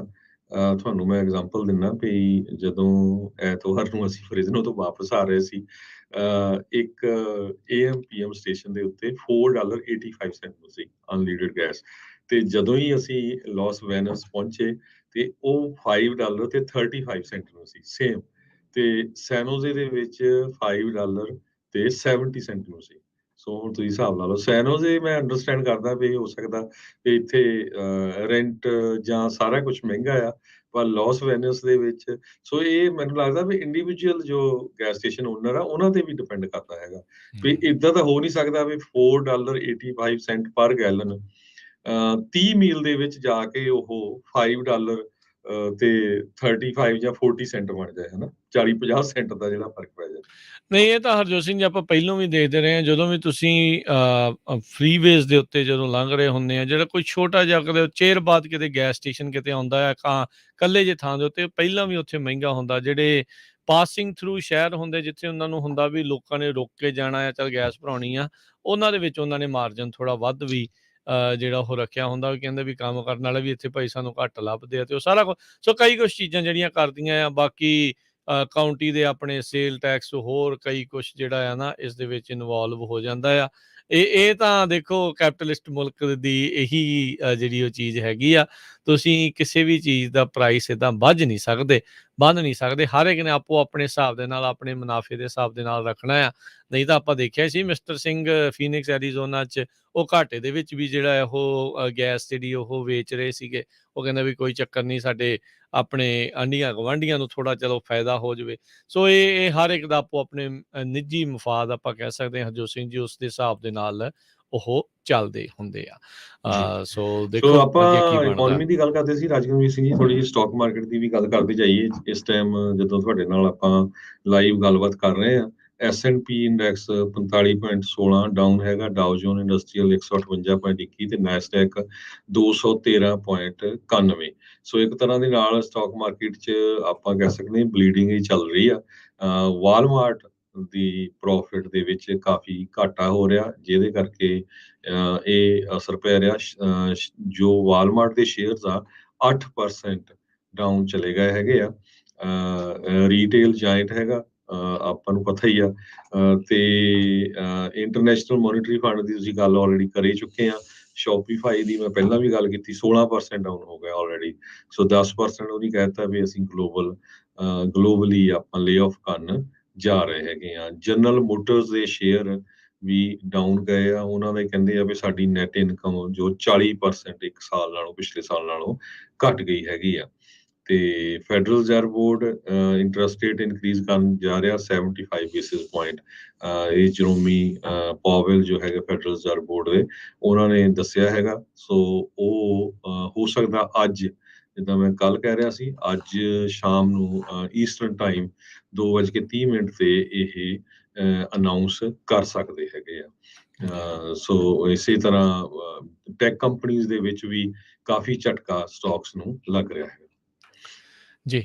ਅਗਲੀ ਜਿਹੜੀਆਂ ਖਬਰਾਂ ਉਸ ਦੇ ਉੱਤੇ ਇਸ ਤੋਂ ਥੋੜ੍ਹੀ ਇਕੋਨਮੀ ਤੋਂ ਥੋੜ੍ਹੀਆਂ ਹਟ ਕੇ ਖਬਰਾਂ ਤੇ ਨਜ਼ਰ ਮਾਰਦੇ ਜਾਈਏ। ਰਸ਼ੀਆ ਨੇ ਆਖਿਆ ਵੀ ਉਹ ਜਿਹੜਾ ਇੰਟਰਨੈਸ਼ਨਲ ਸਪੇਸ ਸਟੇਸ਼ਨ ਆ ਉਸਨੂੰ 2024 ਤੋਂ ਬਾਅਦ 'ਚ 2 ਸਾਲਾਂ ਬਾਅਦ ਉਹ ਕੁਇਟ ਕਰ ਦੇਵੇਗਾ। ਹਾਲ ਦੀ ਘੜੀ ਜਿਹੜੇ ਕੌਸਮੋਨੌਟਸ ਰੂਸ ਦੇ ਆ ਉਹ ਉੱਥੇ ਨਾਲ ਰਹਿੰਦੇ ਆ, ਵੱਖ-ਵੱਖ ਮੁਲਕਾਂ ਦੇ ਹੋਰ ਕੌਸਮੋਨੌਟ ਜਿਨ੍ਹਾਂ 'ਚ ਅਮਰੀਕਾ ਦੇ ਵੀ ਉੱਥੇ ਸ਼ਾਮਲ ਹੈਗੇ ਆ। ਪੁਤਿਨ ਨੇ ਇਹ ਜਿਹੜਾ ਫੈਸਲਾ ਉਹ ਕਹਿੰਦੇ ਆ ਵੀ ਉਹ ਲੈ ਲਿਆ ਆ ਵੀ ਇੰਟਰਨੈਸ਼ਨਲ ਸਪੇਸ ਸਟੇਸ਼ਨ ਦੇ ਵਿੱਚ ਜਿਹੜੀ ਉਹਨਾਂ ਦੀ ਕਮਿਟਮੈਂਟ ਆਲਰੇਡੀ 2024 ਦੇ ਵਿੱਚ ਐਕਸਪਾਇਰ ਹੋ ਰਹੀ ਆ, ਉਸਨੂੰ ਅੱਗੇ ਜਿਹੜਾ ਆ ਉਹ ਨਹੀਂ ਲੈ ਕੇ ਜਾਣਗੇ। ਸੋ ਇਹ ਸਟੇਟ ਕੰਟਰੋਲਡ ਕਾਰਪੋਰੇਸ਼ਨ ਸੀਗੀ, ਚਾਰਜ ਸੀਗੀ ਇਸ ਕੰਟਰੀ ਦੇ ਸਪੇਸ ਪ੍ਰੋਗਰਾਮ ਦੇ ਉੱਤੇ। ਸੋ ਉਹ ਨਹੀਂ ਆ। ਨਾਸਾ ਨੇ ਇਸ ਦੇ ਉੱਤੇ ਹਾਲ ਦੀ ਘੜੀ ਕੋਈ ਆਪਣੀ ਟਿੱਪਣੀ ਜਿਹੜੀ ਆ ਉਹ ਨਹੀਂ ਕੀਤੀ। ਇਹ ਕਹਿੰਦੇ ਵੀ ਅਜੇ ਕਲੀਅਰ ਨਹੀਂ ਆ ਵੀ ਰੂਸ ਨੇ ਨਾਸਾ ਨੂੰ ਅਧਿਕਾਰਤ ਤੌਰ ਦੇ ਉੱਤੇ ਦੱਸਿਆ ਵੀ ਅਸੀਂ ਜਿਹੜੀ ਸਪੇਸ ਪਾਰਟਨਰਸ਼ਿਪ ਕਰਦੇ ਆ ਰਹੇ ਹਾਂ ਪਿਛਲੇ ਕਈ ਦਹਾਕਿਆਂ ਤੋਂ, ਉਸ ਨੂੰ ਅੱਗੇ ਆਪਾਂ ਲੈ ਕੇ ਜਾਣਾ ਆ ਕਿ ਨਹੀਂ। ਨਾਸਾ ਸੋਚ ਰਿਹਾ ਸੀਗਾ ਵੀ ਇਹ ਜਿਹੜਾ ਇੰਟਰਨੈਸ਼ਨਲ ਸਪੇਸ ਸਟੇਸ਼ਨ ਆ ਇਸ ਨੂੰ 2023 ਦੇ ਅਖੀਰ ਤੱਕ ਚਲਾਉਂਦੇ ਰਹਿਣਗੇ, ਪਰ 2024 ਦੇ ਵਿੱਚ ਹਰਜੋਤ ਸਿੰਘ ਜੀ ਇਹ ਕਹਿ ਰਹੇ ਆ ਵੀ ਅਸੀਂ ਹੁਣ ਸਾਥ ਨਹੀਂ ਦੇਵਾਂਗੇ, ਆਪਣੀ ਕਮਿਟਮੈਂਟ ਜਿਹੜੀ ਉੱਥੇ ਹੀ ਖਤਮ ਕਰਨ ਜਾ ਰਹੇ ਆ। ਉਹ ਪਿਛਲੇ ਮਹੀਨਿਆਂ ਦੇ ਵਿੱਚ ਇਹ ਗੱਲਾਂ ਜਿਹੜੀਆਂ ਆ ਉਹ ਸੁਣਨ ਨੂੰ ਮਿਲੀਆਂ ਆ ਵੀ ਇਹ ਜਿਹੜਾ ਇੰਟਰਨੈਸ਼ਨਲ ਸਪੇਸ ਸਟੇਸ਼ਨ ਸੀ, ਜਿਸ ਦਾ ਕਹਿ ਸਕਦੇ ਹਾਂ ਵੀ ਆਪਣਾ ਜਿਹੜਾ ਵਕਤ ਸੀਗਾ ਇਸਨੇ ਪੂਰਿਆਂ ਆਲਰੇਡੀ ਕਰ ਚੁੱਕਾ ਆ, ਤੇ ਇਸ ਨੂੰ ਹੁਣ ਨਸ਼ਟ ਜਿਹੜਾ ਉਹ ਕੀਤਾ ਜਾਵੇਗਾ। ਮੁੜ ਅਰਥ ਦੇ ਵਿੱਚ ਐਂਟਰੀ ਤੋਂ ਬਾਅਦ ਸਮੁੰਦਰ ਦੇ ਵਿੱਚ ਮੋਸਟਲੀ ਜਿਹੜਾ ਉਹ ਸੁੱਟਣ ਦੀਆਂ ਗੱਲਾਂ ਇਸ ਦੇ ਵਿੱਚ ਹੁੰਦੀਆਂ ਸੀਗੀਆਂ। ਸੋ ਉਧਰ ਰੂਸ ਤੇ ਚਾਈਨਾ ਇੱਕ ਆਪਣੇ ਪੱਧਰ ਦੇ ਉੱਤੇ ਸਪੇਸ ਪ੍ਰੋਗਰਾਮ ਮਿਲ ਕੇ ਜਿਹੜਾ ਉਹ ਚਲਾਉਣ ਦੀ ਕੋਸ਼ਿਸ਼ ਦੇ ਵਿੱਚ ਲੱਗੇ ਹੈਗੇ ਆ। ਸੋ ਇਹ ਅਮਰੀਕਾ ਤੇ ਨਾਸਾ ਦੇ ਲਈ ਵੱਡੀ ਜਿਹੜੀ ਚੁਣੌਤੀ ਹੋਊਗੀ। ਯੂਰਪ ਦੇ ਹੋਰ ਮੁਲਕ ਜਿਹੜੇ ਸਪੇਸ ਦੇ ਵਿੱਚ ਕੰਮ ਕਰਦੇ ਆ, ਉਹਨਾਂ ਨੂੰ ਲੈ ਕੇ ਜਿਹੜੀ ਇੱਕ ਜ਼ਰੂਰ ਚੁਣੌਤੀ ਜਿਹੜੀ ਉਹ ਦੇਖਣ ਨੂੰ ਰਹੂਗੀ, ਕਿਉਂਕਿ ਕੱਲ ਪਰਸੋਂ ਦੇ ਵਿੱਚ ਖਬਰ ਇੱਕ ਇਹ ਵੀ ਆਈ ਸੀ, ਜਿਹੜੇ ਚਾਈਨਾ ਵਾਲੇ ਆ ਮੂਨ ਦੇ ਉੱਤੇ ਪੱਕੇ ਤੌਰ ਦੇ ਉੱਤੇ ਇੱਕ ਸਥਾਈ ਨਿਵਾਸ ਕਹਿ ਲਓ ਜਾਂ ਇੱਕ ਡੇਰਾ ਜਿਹੜਾ ਉਹ ਬਣਾਉਣ ਦੀ ਕੋਸ਼ਿਸ਼ ਕਰ ਰਹੇ ਆ, ਇਹ ਕਹਿ ਕੇ ਵੀ ਜਿਹੜੇ ਐਸਟਰੋਇਡਸ ਪੱਥਰ ਜਿਹੜੇ ਧਰਤੀ ਵੱਲ ਨੂੰ ਆ ਰਹੇ ਆ ਵੀ ਉਹਨਾਂ ਨੂੰ ਅਸੀਂ ਉੱਥੋਂ ਹੀ ਨਸ਼ਟ ਕਰਨ ਦੀ ਜਿਹੜੀ ਆ ਸਪੇਸ ਦੇ ਵਿੱਚ, ਅੰਤਰਿਕਸ਼ ਦੇ ਵਿੱਚ ਹੀ ਜਿਹੜੀ ਕੋਸ਼ਿਸ਼ ਕਰਾਂਗੇ। ਇਸ ਨੂੰ ਕਿਸ ਤਰੀਕੇ ਦੇ ਨਾਲ ਦੇਖੂਗਾ ਨਾਸਾ, ਅਮਰੀਕਾ, ਕਿਉਂਕਿ ਇਵੈਂਚੁਅਲੀ ਫਾਈਟ ਜਿਹੜੀ ਮਿਨਰਲਸ ਤੱਤਾਂ ਦੀ ਜਿਹੜੀ ਆ ਇਹਨਾਂ ਸਾਰੀਆਂ ਚੀਜ਼ਾਂ ਨੂੰ ਲੈ ਕੇ ਜਿਹੜੀ ਉਹ ਹੋਵੇਗੀ। ਰੌਲਾ ਜਿਹੜਾ ਆ ਉਹ ਕਿਸੇ ਵੀ ਮੁਲਕ ਦੇ ਵਿੱਚ ਲੈ ਲਓ, ਕਿਤੇ ਤੇਲ ਆ, ਕਿਤੇ ਸੋਨਾ ਆ, ਕਿਤੇ ਹੀਰੇ ਆ, ਕਿਤੇ ਲਿਥੀਅਮ ਆ, ਕਿਤੇ ਕੁਛ ਆ, ਉਸ ਦਾ ਰੌਲਾ ਗੌਲਾ ਰਹਿੰਦਾ ਆ। ਸੋ ਅੰਤਰਿਕਸ਼ ਵੀ ਬੰਦਿਆਂ ਦੀ ਪਹੁੰਚ ਤੋਂ ਬਾਹਰ ਨਹੀਂ ਆ। ਸੋ ਉੱਥੇ ਵੀ ਆਪੋ ਆਪਣੀਆਂ ਜਿਹੜੀਆਂ ਕੋਸ਼ਿਸ਼ਾਂ ਕਰਨ ਦੀ ਇਹਨਾਂ ਦੀ ਕਵਾਇਦ ਜਿਹੜੀ ਉਹ ਹੁਣ ਚੱਲ ਰਹੀ ਆ। ਤੇ ਜਿੱਥੇ ਅੱਗੇ ਮਿਲ ਕੇ ਸਾਰੀ ਦੁਨੀਆ ਇਕੱਠੇ ਚੱਲਦੀ ਸੀਗੀ, ਇੱਥੇ ਵੀ ਜਿਹੜੇ ਹੁਣ ਦੋ ਧੜੇ ਲੱਗਦਾ ਵੀ ਆਮੋ ਸਾਹਮਣੇ ਦੇਖਣ ਨੂੰ ਆਪਾਂ ਨੂੰ ਮਿਲਣਗੇ। ਜੀ, ਬਿਲਕੁਲ। ਇਸੇ ਤਰ੍ਹਾਂ ਸਵੀਡਨ ਤੋਂ ਵੀ ਖਬਰ ਆ ਰਹੀ ਹੈ। ਸਵੀਡਨ ਨੇ ਇੱਕ ਨਵੀਂ ਸਬਮਰੀਨ ਬਾਈ ਕੀਤੀ ਹੈਗੀ ਆ। ਉਹ ਰਸ਼ੀਆ ਦੇ ਲਈ ਇੱਕ ਬਹੁਤ ਵੱਡਾ ਹੈਡੇਕ ਬਣਨ ਜਾ ਰਿਹਾ। ਕਹਿੰਦੇ ਸਵੀਡਿਸ਼ ਸ਼ਿਪ ਬਿਲਡਰ ਸਾਹਿਬ ਉਹਨਾਂ ਨੇ ਇਹ ਨਵਾਂ ਸਬਮਰੀਨ ਬਣਾਈ ਹੈਗੀ ਆ। ਤੇ ਅਗਲੀ ਖਬਰ ਵੱਲ ਚਲੀਏ। ਯੂਰਪੀਅਨ ਯੂਨੀਅਨ ਨੇ ਇਹ ਕਿਹਾ ਆ ਵੀ ਜੋ ਰਸ਼ੀਆ ਤੋਂ ਗੈਸ ਲੈ ਰਹੇ ਆ ਉਹਦੇ ਵਿੱਚ ਉਹ ਕੱਟ ਕਰਨ ਜਾ ਰਹੇ ਆ। ਲਗਭਗ 15% ਜੋ ਗੈਸ ਯੂਜ਼ ਹੋਊਗਾ ਅਗਸਤ ਮਹੀਨੇ ਤੋਂ ਲੈ ਕੇ ਮਾਰਚ ਤੱਕ। ਇਹ ਟਵੀਟ ਕੀਤਾ ਗਿਆ ਚੈਸ ਰਿਪਬਲਿਕ ਵੱਲੋਂ। ਆਪਾਂ ਨੂੰ ਪਤਾ ਹੈ ਵੀ ਰਸ਼ੀਆ ਤੋਂ ਬਹੁਤ ਵੱਡੀ ਗਿਣਤੀ ਦੇ ਵਿੱਚ ਜੋ ਗੈਸ ਆ ਉਹ ਸੌਰੀ ਯੂਰਪੀਅਨ ਯੂਨੀਅਨ ਰਸ਼ੀਆ ਤੋਂ ਬਾਈ ਕਰਦੇ ਹੈਗੇ ਆ। ਜੇ ਥੋੜ੍ਹਾ ਜਿਹਾ ਫਿਗਰ ਦੱਸਦੇ ਜਾਈਏ, ਨੈਚੁਰਲ ਗੈਸ ਜੋ ਇੰਪੋਰਟ ਹੁੰਦੀ ਆ ਰਸ਼ੀਆ ਤੋਂ ਜਰਮਨ ਨੂੰ 80.4 ਮਿਲੀਅਨ ਆਫ ਕਿਊਬਿਕ ਮੀਟਰਸ ਹੁੰਦੀ ਆ। ਇਟਲੀ 'ਚ 66.4, ਨੀਦਰਲੈਂਡ 'ਚ 59.8, ਫਰਾਂਸ 'ਚ 46.3, ਸਪੇਨ 'ਚ 32.5, ਬੈਲਜੀਅਮ 'ਚ 21.7, ਪੋਲੈਂਡ 17.4 ਤੇ ਹੰਗਰੀ 'ਚ 12.2 million of cubic metre gas ਆ ਜੋ ਰਸ਼ੀਆ ਤੋਂ ਇੰਪੋਰਟ ਹੁੰਦੀ ਹੈਗੀ ਆ। ਜੀ। ਸੋ ਹਰਜੋਤ ਸਿੰਘ ਜੀ, ਇਹ ਸਾਰੀਆਂ ਆਪਾਂ ਜਿਹੜੀਆਂ ਆਪਾਂ ਪਹਿਲੋਂ ਇਕੋਨਮੀਜ਼ ਦੀ ਦੁਨੀਆ ਭਰ ਦੀ ਗੱਲ ਕਰ ਰਹੇ ਸੀਗੇ ਨਾ, ਵੀ ਇੰਟਰਨੈਸ਼ਨਲ ਮੋਨਿਟਰੀ ਫੰਡ ਕਹਿੰਦੀ ਆ ਵੀ GDP ਜਿਹੜੀ ਉਹ ਘਟੂਗੀ। ਇਹ ਸਾਰੀਆਂ ਚੀਜ਼ਾਂ ਨੇ ਇਸ ਦੇ ਉੱਤੇ ਭੈੜਾ ਅਸਰ ਜਿਹੜਾ ਉਹ ਪਾਇਆ ਹੈਗਾ ਆ। ਚੀਜ਼ਾਂ ਦੀਆਂ ਵਧੀਆਂ ਹੋਈਆਂ ਕੀਮਤਾਂ, ਗੈਸ ਐਕਸਪੋਰਟਸ ਦੇ ਜਿਹੜੇ ਸ਼ਟਡਾਊਨ ਹੋਣੇ, ਯੂਰਪ ਨੂੰ ਤੇਲ ਦੇ ਉੱਤੇ ਜਿਹੜੀਆਂ ਸੈਂਕਸ਼ਨਸ ਤੇ ਹੋਰ ਕਮੋਡਿਟੀਜ਼ ਦੇ ਉੱਤੇ ਜਿਹੜੇ ਸੈਂਕਸ਼ਨ ਲਾਏ ਗਏ ਹੈਗੇ ਆ। ਜਿਹੜਾ ਯੂਰਪ ਦੇ ਵਿੱਚ ਰੂਸ ਨੇ ਹਮਲਾ ਕੀਤਾ ਯੂਕਰੇਨ ਦੇ ਉੱਤੇ, ਇਨਫਲੇਸ਼ਨ ਲੋੜੋਂ ਵੱਧ ਜਿਹੜੀ ਆ, ਉਮੀਦ ਦੇ ਨਾਲੋਂ ਵੱਧ ਜਿਹੜੀ ਹੋਣੀ, ਫਾਈਨੈਂਸ਼ੀਅਲ ਕੰਡੀਸ਼ਨ ਟਾਈਟ ਆ। ਸੋ ਇਹ ਸਾਰੀਆਂ ਚੀਜ਼ਾਂ ਜਿਹੜੀਆਂ ਆ ਇਹਦੇ ਕਰਕੇ ਗਲੋਬਲ ਗਰੋਥ ਦੇ ਉੱਤੇ ਅਸਰ ਪਾ ਰਹੀਆਂ, ਤੇ ਇਹੀ ਸਾਰੀਆਂ ਚੀਜ਼ਾਂ ਜਿਹੜੀਆਂ ਮਹਿੰਗਾਈ ਦੇ ਉੱਤੇ ਜਿਹੜੀਆਂ ਅਸਰ ਪਾ ਰਹੀਆਂ। ਸੋ ਇਹ ਬਹੁਤ ਆਪਸ ਦੇ ਵਿੱਚ ਮਿਲੀਆਂ ਜੁਲੀਆਂ ਜਿਹੜੀਆਂ ਇਹ ਚੀਜ਼ਾਂ ਹੁੰਦੀਆਂ। ਖਿਚੜੀ ਘਿਓ ਖਿਚੜੀ ਵਾਲੀ ਗੱਲ ਜਿਹੜੀ ਉਹ ਬਣ ਜਾਂਦੀ ਆ। ਇੱਕ ਦੇ ਵਿੱਚ ਫਰਕ ਦੇ ਨਾਲ ਦੂਜੇ ਦੇ ਉੱਤੇ ਅਸਰ ਜਿਹੜਾ ਉਹ ਪੈਂਦਾ। ਸੋ ਡਾਇਰੈਕਟਲੀ ਲਿੰਕਡ ਇੱਕ ਦੂਜੇ ਨਾਲ ਰਹਿੰਦੀਆਂ। ਹੁਣ ਤੇਲ ਜੇ ਓਬਵੀਅਸਲੀ ਯੂਰਪ 'ਚ ਹਰਜੋਤ ਸਿੰਘ ਜੀ ਰੂਸ ਵਾਲੇ ਘੱਟ ਦੇਣਗੇ, ਤੇ ਯੂਰਪ ਨੇ ਤਾਂ ਆਪਣੇ ਤੇਲ ਦੀ ਤੇਲ ਜਿਹੜਾ ਉਹ ਪੂਰਾ ਕਰਨਾ ਆ। ਉਹ ਹੋਰ ਬਾਕੀ ਓਪੈਕ ਵਰਗੇ ਜਾਂ ਹੋਰ ਮੁਲਕਾਂ ਤੋਂ ਜਿਹੜੇ ਉਹ ਲੈਣਗੇ, ਉਹ ਉਹੀ ਬਾਕੀ ਪਹਿਲੇ ਮੁਲਕਾਂ ਨੂੰ ਸਪਲਾਈ ਕਰ ਰਿਹਾ ਆ। ਉਧਰ ਡਿਮਾਂਡ ਉਹਨਾਂ ਦੇ ਲਈ ਇੰਨੀ ਕੁ ਵੱਧ ਜਾਣੀ ਹੈ, ਸਪਲਾਈ ਉਨੀ ਹੋਣੀ ਨਹੀਂ ਆ। ਤੇਲ ਦੀਆਂ ਕੀਮਤਾਂ ਫਿਰ ਲਗਾਤਾਰ ਵੱਧਦੀਆਂ ਜਾਣੀਆਂ। ਹੁਣ ਥੋੜ੍ਹੀਆਂ ਜੀਆਂ ਕੂਲ ਡਾਊਨ ਜਿਹੜੀਆਂ ਹੋਈਆਂ ਆ, ਪਰ ਅਜੇ ਵੀ ਆਪਾਂ ਕਹਿ ਸਕਦੇ ਹਾਂ ਵੀ ਲੋਕਾਂ ਨੂੰ ਉਸ ਦਾ ਅਸਰ ਆ ਉਹ ਦਿਖ ਰਿਹਾ ਹੈਗਾ ਆ। ਸੋ ਜੇ ਆਪਾਂ ਤੇਲ ਦੀ ਗੱਲ ਕਰਦੇ ਜਾਈਏ, ਇਸ ਟਾਈਮ $95 ਦੇ ਉੱਤੇ ਪਰ ਬੈਰਲ ਦੇ ਹਿਸਾਬ ਦੇ ਨਾਲ ਜਿਹੜਾ ਉਹ ਚੱਲ ਰਿਹਾ ਹੈਗਾ ਆ। ਜੀ। ਅਗਲੀ ਜਿਹੜੀ ਹਰਜੋਤ ਸਿੰਘ ਦੀ ਗੱਲ ਕਰਦੇ ਜਾਈਏ, ਮੰਕੀ ਪੌਕਸ। ਇਹ ਵੀ ਇੱਕ ਜਿਹੜਾ ਇੱਕ ਸਮਾਲ ਪੌਕਸ ਦੇ ਪਰਿਵਾਰ ਦੇ ਵਿੱਚੋਂ ਕਹਿ ਸਕਦੇ ਆ ਵੀ ਵਾਇਰਸਿਸ ਦੇ ਵਿੱਚ ਜਿਹੜਾ ਉਹ ਹੈਗਾ ਆ। ਉਹ ਵੀ ਲਗਾਤਾਰ ਫੈਲ ਰਿਹਾ ਆ। ਪਹਿਲੋਂ ਤਾਂ ਇਹੀ ਜਿਹੜੀਆਂ ਚਰਚਾਵਾਂ ਸੀਗੀਆਂ ਵੀ ਕਹਿੰਦੇ ਵੀ ਗੇ ਬਾਈਸੈਕਸ਼ੂਅਲ ਮੈਨ ਉਹਨਾਂ ਦੀ ਕਮਿਊਨਿਟੀਜ਼ ਦੇ ਵਿੱਚ ਜ਼ਿਆਦਾ ਫੈਲਣ ਦੇ ਆਸਾਰ ਆ। ਪਰ WHO ਜਿਹੜਾ ਉਹ ਕਹਿੰਦਾ ਆ ਵੀ ਇਸ ਦੇ ਨੂੰ ਲੈ ਕੇ, ਜਿੱਦਾਂ ਕੋਵਿਡ ਨੂੰ ਲੈ ਕੇ ਸਾਰੇ ਜਾਣੇ ਬੜੇ ਸਤਰਕ ਤੇ ਉਹ ਸਾਰੀਆਂ ਚੀਜ਼ਾਂ ਸੀਗੀਆਂ, ਕਹਿੰਦੇ ਵੀ ਮੰਕੀ ਪੌਕਸ ਨੂੰ ਲੈ ਕੇ ਬੜੀ ਕੰਪਲੇਸੈਂਸੀ ਆ, ਬੜੀ ਢਿੱਲ ਮੱਠ ਜਿਹੜੀ ਆ ਉਹ ਇਹਨਾਂ ਨੇ ਰੱਖੀ ਹੈ। ਕਹਿੰਦੇ ਵੀ ਇਹਦੇ ਕਰਕੇ ਇਹ ਹੋਰ ਕਮਿਊਨਿਟੀਜ਼ ਦੇ ਵਿੱਚ ਵੀ ਜ਼ਿਆਦਾ ਜਿਹੜਾ ਉਹ ਫੈਲ ਸਕਦਾ ਹੈ। WHO ਨੇ ਆਪਣਾ ਹਾਈਐਸਟ ਅਲਰਟ ਲੈਵਲ ਇਸ ਮੰਕੀ ਪੌਕਸ ਦੀ ਜਿਹੜੀ ਆਊਟਬ੍ਰੇਕ ਦੇ ਕਰਕੇ ਜਿਹੜਾ ਉਹ ਤੇ ਕਰ ਦਿੱਤਾ। ਉਹਨਾਂ ਨੇ ਆਲਰੇਡੀ ਇਸ ਵਾਇਰਸ ਨੂੰ public health emergency of international concern ਵੀ ਦੁਨੀਆ ਭਰ ਦੇ ਵਿੱਚ ਇਸ ਦੀ ਇੱਕ ਚਿੰਤਾ ਦੇ ਵਜੋਂ ਇਸ ਪਬਲਿਕ ਹੈਲਥ ਐਮਰਜੈਂਸੀ ਜਿਹੜੀ ਉਹ ਘੋਸ਼ਿਤ ਇਸ ਨੂੰ ਕਰ ਦਿੱਤਾ ਆ। ਬਹੁਤ ਸਾਰੇ ਜਿਹੜੇ ਸੂਬਿਆਂ ਦੇ ਵਿੱਚ ਮੰਕੀ ਪੌਕਸ ਦੀ ਜਿਹੜੀ ਵੈਕਸੀਨ ਆ ਉਸ ਦੀ ਡਿਮਾਂਡ ਜਿਹੜੀ ਉਹ ਵਧੀ ਹੋਈ ਹੈਗੀ ਆ। ਕੁਝ ਸ਼ਹਿਰਾਂ ਦੇ ਵਿੱਚ ਆਪਾਂ ਕਹਿ ਸਕਦੇ ਹਾਂ ਵੀ ਉੱਥੇ ਜ਼ਿਆਦਾ ਆ, ਪਰ ਜਿਹੜੀ ਫੈਡਰਲ ਲੈਵਲ ਦੇ ਉੱਤੇ ਉਹਨੇ ਕਹਿੰਦੇ ਵੀ ਉਹਨਾਂ ਨੂੰ ਵੈਕਸੀਨਸ ਉਹਨਾਂ ਸ਼ਹਿਰਾਂ ਨੂੰ, ਉਹਨਾਂ ਸੂਬਿਆਂ ਨੂੰ ਹਾਲ ਦੀ ਘੜੀ ਨਹੀਂ ਜਿਹੜੀਆਂ ਉਹ ਮਿਲ ਰਹੀਆਂ, ਜਿਸ ਕਰਕੇ ਇਸ ਦੇ ਵਿੱਚ ਜਿਹੜੇ ਕੇਸ ਆ ਉਹ ਹੋਰ ਵੱਧ ਸਕਦੇ ਆ। 70 ਮੁਲਕਾਂ ਦੇ ਵਿੱਚ ਇਸ ਮੌਕੇ 16,000 ਤੋਂ ਵੱਧ ਕੇਸ ਮੰਕੀ ਪੌਕਸ ਦੇ ਉਹ ਵੱਧ ਚੁੱਕੇ ਨੇ। ਨੰਬਰ ਜਿਹੜੇ ਆ ਕਹਿੰਦੇ ਵੀ ਜੂਨ ਦੇ ਅਖੀਰ ਤੋਂ ਲੈ ਕੇ ਜੁਲਾਈ ਦੀ ਸ਼ੁਰੂਆਤ ਦੇ ਵਿੱਚ 77% ਉਹ ਵੱਧ ਚੁੱਕੇ ਆ, ਜਿਨ੍ਹਾਂ ਦੇ ਵਿੱਚੋਂ 80% ਜਿਹੜੇ ਕਨਫਰਮਡ ਕੇਸ ਆ ਉਹ ਯੂਰਪ ਦੇ ਵਿੱਚ ਹੀ ਜਿਹੜੇ ਦੇਖੇ ਗਏ ਆ। ਸਭ ਨੂੰ ਪਤਾ ਹੈ ਵੀ ਜਦੋਂ ਕੋਵਿਡ ਦਾ ਰੌਲਾ ਰੱਪਾ ਪਿਆ ਸੀ, ਚਾਈਨਾ ਤੋਂ ਜਿਸ ਦੀ ਸ਼ੁਰੂਆਤ ਹੋਈ, ਯੂਰਪ ਦੇ ਵਿੱਚ ਲੋਕ ਗਏ, ਇਟਲੀ ਵਰਗੇ ਮੁਲਕ ਦੇ ਵਿੱਚ ਬਹੁਤ ਜ਼ਿਆਦਾ ਜਿਹੜਾ ਆ ਉਹ ਬੁਰਾ ਹਾਲ ਹੋਇਆ ਤੇ ਫਿਰ ਹੌਲੀ ਹੌਲੀ ਪੂਰੀ ਦੁਨੀਆ ਭਰ ਦੇ ਵਿੱਚ ਫੈਲਿਆ ਹੈਗਾ ਆ। ਸੋ ਇਹ ਵੀ ਜਿਹੜਾ ਖਤਰਾ ਬਣ ਸਕਦਾ, ਪਰ ਮੋਸਟਲੀ ਕਹਿੰਦੇ ਆ ਵੀ ਜਦੋਂ ਬੰਦਾ ਬੰਦੇ ਦੇ ਨਾਲ ਇਹ ਜਿਹੜਾ ਸੈਕਸ ਕਰਦਾ ਆ, ਜਿਹੜਾ ਗੇ ਤੇ ਲੈਸਬੀਅਨ ਵਾਲਾ ਜਿਹੜਾ ਤੇ ਬਾਈਸੈਕਸ਼ੁਅਲ ਮੈਨ ਆ, ਉਹਨਾਂ ਕਮਿਊਨਿਟੀਜ਼ ਦੇ ਵਿੱਚ ਜ਼ਿਆਦਾ ਆ। ਪਰ WHO ਨੇ ਚਿੰਤਾ ਜਤਾਈ ਆ ਵੀ ਇਹ ਬਾਕੀਆਂ ਦੇ ਵਿੱਚ ਵੀ ਉਹ ਕਿਸੇ ਨਾ ਕਿਸੇ ਤਰੀਕੇ ਫੈਲ ਸਕਦਾ ਹੈ। ਸੋ ਭਾਈ ਉਸ ਤੋਂ ਵੀ ਬਚਾਅ ਰੱਖਣ ਦੀ ਕਹਿੰਦੇ ਆ ਹੁਣ ਜ਼ਰੂਰਤ ਆ। ਜੀ ਬਿਲਕੁਲ। ਤੇ ਖਬਰਾਂ ਦਾ ਸਮਾਂ ਵੀ ਸਾਡਾ ਸਮਾਪਤੀ ਵੱਲ ਆ। ਜਾਂਦੇ ਜਾਂਦੇ ਜ਼ਰੂਰ ਆਪਾਂ ਪੱਤਰਕਾਰਾਂ ਦੇ ਸੰਬੰਧ ਦੇ ਵਿੱਚ ਗੱਲ ਕਰਦੇ ਜਾਈਏ। ਇੰਡੀਆ ਦੀ ਸਰਕਾਰ ਨੇ ਇੱਕ ਦਿੱਲੀ ਦੇ ਪੁਲਿਸ ਵੱਲੋਂ ਜੋ ਪੱਤਰਕਾਰ ਰਵੀ ਨਾਇਰ ਆ ਉਸ ਦੇ ਅਰੈਸਟ ਵਾਰੰਟ ਜਾਰੀ ਕਰਾ ਦਿੱਤੇ ਹੈਗੇ ਆ।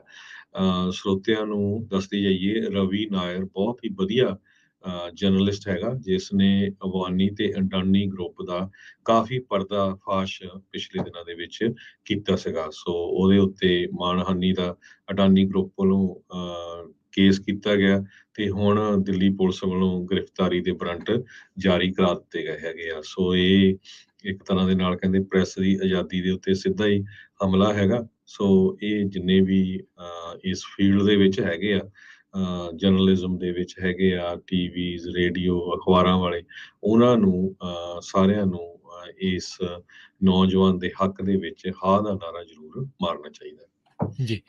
ਹੁਣ ਆਪਾਂ ਇੱਥੇ ਹੀ ਜਿਹੜਾ ਹਰਜੋਤ ਸਿੰਘ ਜੀ ਸਮਾਪਤ ਕਰਦੇ ਹਾਂ ਪ੍ਰੋਗਰਾਮ ਨੂੰ। ਇਸ ਤੋਂ ਅਗਲਾ ਪ੍ਰੋਗਰਾਮ ਆਤਮਿਕ ਆਨੰਦ 11 ਵਜੇ ਤੱਕ, 10 ਤੋਂ 11, 11 ਤੋਂ 1 ਵਜੇ ਦੇ ਵਿੱਚ ਪ੍ਰੋਗਰਾਮ ਨਜ਼ਰੀਆ, 1 ਤੋਂ 2:30 ਵਜੇ ਤੱਕ ਕੁਝ ਗੱਲਾਂ ਕੁਝ ਗੀਤ, 3 ਤੋਂ 4 ਵਜੇ ਦੇ ਵਿੱਚ ਸਾਂਝੀ ਸੱਤ, ਅੱਜ ਜਿਹੜੀ ਖੇਤੀਬਾੜੀ ਦੇ ਨਾਲ ਸੰਬੰਧਿਤ ਗੱਲਬਾਤ ਜਿਹੜੀ ਆ ਉਹ ਹੋਵੇਗੀ। ਫਿਰ 4 ਤੋਂ ਲੈ ਕੇ 5:30 ਵਜੇ ਤੱਕ ਪ੍ਰੋਗਰਾਮ ਸਿਹਤ ਸੰਭਾਲ, ਅੱਜ ਮੰਗਲਵਾਰ ਦੇ ਦਿਨ ਜਿਹੜੇ ਘਰੇਲੂ ਨੁਸਖੇ, ਹੋਮ ਰੈਮਡੀਜ਼ ਜਿਹੜੀਆਂ ਆ ਉਹ ਜਿਹੜੇ ਸਾਡੇ ਸਰੋਤੇ ਆ ਉਹ ਇੱਕ ਦੂਜੇ ਦੇ ਨਾਲ ਕਾਲ ਕਰਕੇ ਸਟੂਡੀਓ 'ਚ ਸ਼ੇਅਰ ਕਰਦੇ ਆ, ਦੱਸਦੇ ਪੁੱਛਦੇ ਨੇ। 5:40 ਦੇ ਉੱਤੇ ਅਪਡੇਟ ਕੈਲੀਫੋਰਨੀਆ, 6 ਤੋਂ 8 ਵਜੇ ਦੇ ਦਰਮਿਆਨ ਗੁਰਬਾਣੀ ਦੇ ਸ਼ਾਮ ਦੇ ਦੀਵਾਨ ਜਿਹੜੇ ਉਹ ਸਰਵਣ ਕਰਾਂਗੇ। ਤੇ ਫਿਰ 8:30 ਵਜੇ ਦੀਪਕ ਸ਼ਰਮਾ ਤੇ ਪ੍ਰਵੀਨ ਸ਼ਰਮਾ ਜਿਹੜੇ ਖਬਰ ਤੇ ਨਜ਼ਰ ਜਿਹੜਾ ਆ ਉਹ ਪ੍ਰੋਗਰਾਮ ਲੈ ਕੇ ਹਾਜ਼ਰ ਜਿਹੜੇ ਉਹ ਹੋਣਗੇ। ਸੋ ਇੱਦਾਂ ਹੀ ਪੰਜਾਬੀ ਰੇਡੀਓ USA ਦੇ ਉੱਤੇ ਪ੍ਰੋਗਰਾਮ ਜਿਹੜੇ ਉਹ ਚੱਲਦੇ ਰਹਿਣਗੇ। ਮਿਲਾਂਗੇ ਆਪਾਂ ਆਪਣੇ ਸਾਰੇ ਸਰੋਤਿਆਂ ਨੂੰ ਜਿਹੜਾ ਉਹ ਅਗਲੀ ਵਾਰ। ਉਦੋਂ ਤੱਕ ਲਈ ਮੇਰੇ ਰਾਜਕਨਵੀਰ ਸਿੰਘ ਵੱਲੋਂ ਤੇ ਹਰਜੋਤ ਸਿੰਘ ਵੱਲੋਂ ਤੁਹਾਨੂੰ ਸਭ ਨੂੰ ਪਿਆਰ ਸਤਿਕਾਰ ਸਾਨੀ ਕੀ ਜਿਹੀ ਸਤਿ ਸ੍ਰੀ ਅਕਾਲ। ਜਿਉਂਦੇ ਵਾਸਤੇ ਰਹੋ, ਹੱਸਦੇ ਖੇਲਦੇ ਰਹੋ, ਸੁਣਦੇ ਰਹੋ ਜੀ ਪੰਜਾਬੀ ਰੇਡੀਓ USA।